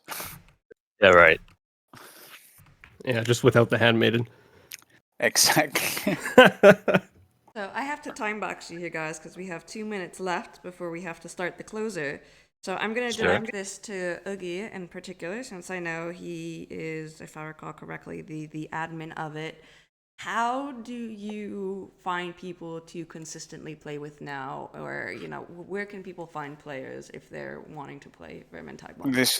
This question affects Vernon as well. I mean, me and Vernon, when we came back on the Vermintide, actually Vernon was always there, but when I started become active on it, we thought about it's really quiet. We start searching the friend list. We were like, I want to run this, I want to run this, but every time it was like, do you have anyone? The Vermintide 1, because of Vermintide 2, has really not a lot of active players right now, but what we thought it's the correct thing to do is to make a Steam group like we did, to bring all these people together. So now there is not like my friend list or your friend list. Pretty much all the active players are left in Vermintide 1. We're in the same Steam chat. That's what we did. That's what we work on, and we try to keep it as more active we can. It has like multiple functionalities, like from the mod sector, like to propose any mod or creation of something, like a content creator. Vernon posts a lot of times our runs or other people, JSAT as well, I have seen. About achievements, that it's a big deal on Steam for people that they are kind of want to complete the goal. Right. How we do it? We post there the most of the times, and we take a response. That's how we do it. And the most important thing about it is but it needs patience. I mean, I had the luck to start playing from 2015. Other people they didn't. So when I break them in the hardest corner or something that they don't know, I must kind of show them the patience that to start with. That's how we do it. That's how we have done it. And as far as I see, a lot of people become more active. Some of them are. I don't want to mention them all. I saw already a couple of them on the Twitch chat. One other member of the admin group that he's not involved in the festival right now because he couldn't with live things. It's XQ, which actually Vernon knows it better. He made incredible work with a mod pack about bots improvement. This thing actually it's how it helped our community. It brought people back. A lot of people that were kind of afraid, we don't have people to play. I don't want to go play alone. Blah blah blah blah. I cannot play what I want. With his really amazing work on it, you can do even onslaught cut. I have done myself with the bots. So people actually start coming back through this, and when you see one lobby open, you just join. This lobby started becoming just wider, and right now, the first months we have like 20 people in the Steam group. Right now it's 400. That's awesome.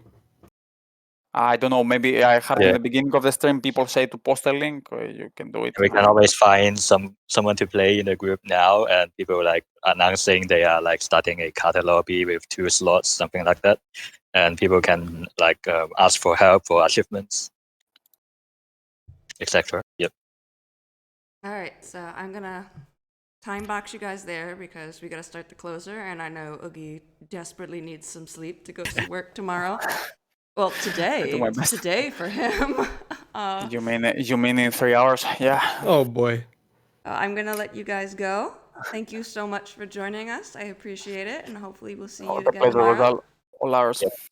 Thank you, Extend, Morph, and Pyro for organizing the event. It was a great thing. Great breath See you and nostalgia. tomorrow. Pure nostalgia to go back then. Thank you. Thanks so much for having us. Yeah. Bye. See you back to Thursday, guys. And we'll Have a good see all the night. audience Have a good tomorrow. day, good night, good Play morning. rats and rock hats. Exactly. Bye, guys. Bye, guys. Bye. Bye.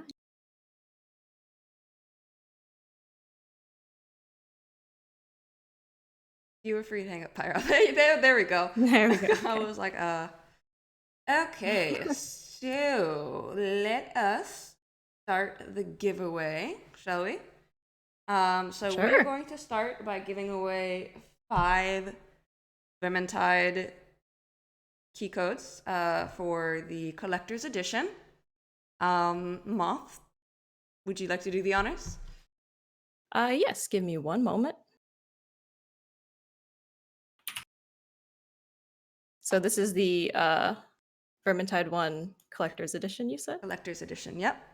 Okay, so if you are interested in winning this, then you can type enter into the chat. And then once you've done that, I will roll for it. And then we'll roll I several think it more needs to be after that. hashtag enter, correct? No, just enter. Oh, cool. I said it as just that. Gosh, this is a lot of people pressing enter. Good. We have 5 of these things to give away, don't we? We do. We have 5. I'll give it another 10 seconds.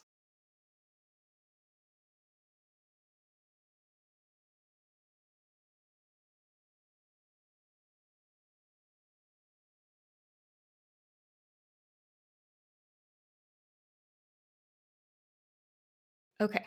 All right. So I will roll our first one. That's not the word enter in Ken. I thought you were an English major. So promo nya, if you're here. You have won a key. Okay. They don't have to like be here. I will go and message them tomorrow morning with the key over Steam. Right. Or- Are you taking the names down or am I? I'm sorry? Are you taking the names down or am I? I'm taking the names down. Yep, I got Okay, it. great. All right. So I I'm know going elves to don't roll think again. humans are capable of things, but You're very capable, dear. Okay, next we have JRAD LA323.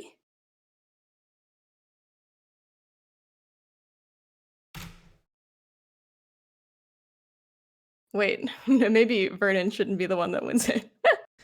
okay, Vernon, you've already had one of these. Dr. Pepper owns. I mean, that's there's truth to that name. Really? I can't stand Dr. Pepper. I'm sorry. What? What's wrong with you? What, do you prefer like Mr. Pibb or Dr. Thunder? No, I think just that genre of soda isn't very good. How many was that? That is 3. We need 2 more. Okay. Okay, Oogie. Not Ugiwawa either. Okay, Kathleen _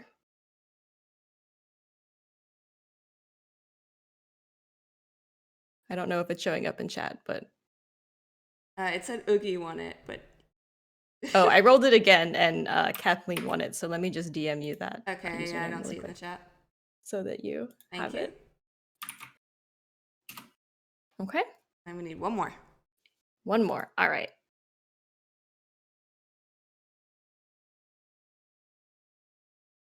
Onaske. Onask. Alrighty. All right.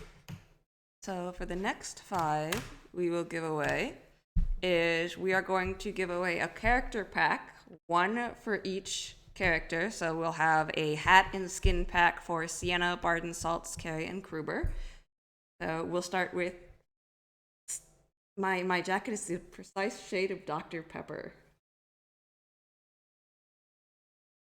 Whatever you say, Pyro. So let's start with Sienna. I expect a lot of people will want Sienna. I will be disappointed if they won't. So let's start with that. Okay. So can I get, if you're interested in winning any of these character packs, go ahead and put enter in the chat now.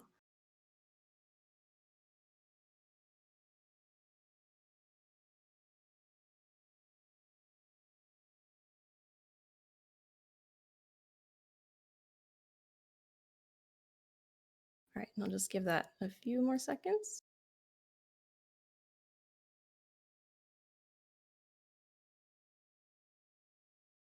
Okay.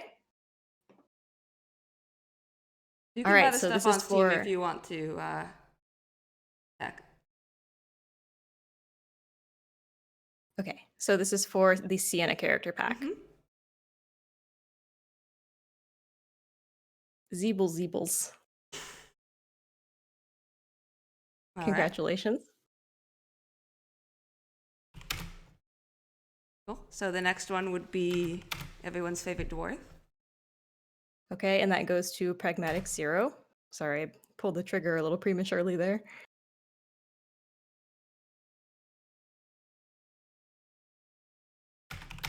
Okay. The next one will be Carillion. Okay, so for Curlion's character pack, Kill Notes.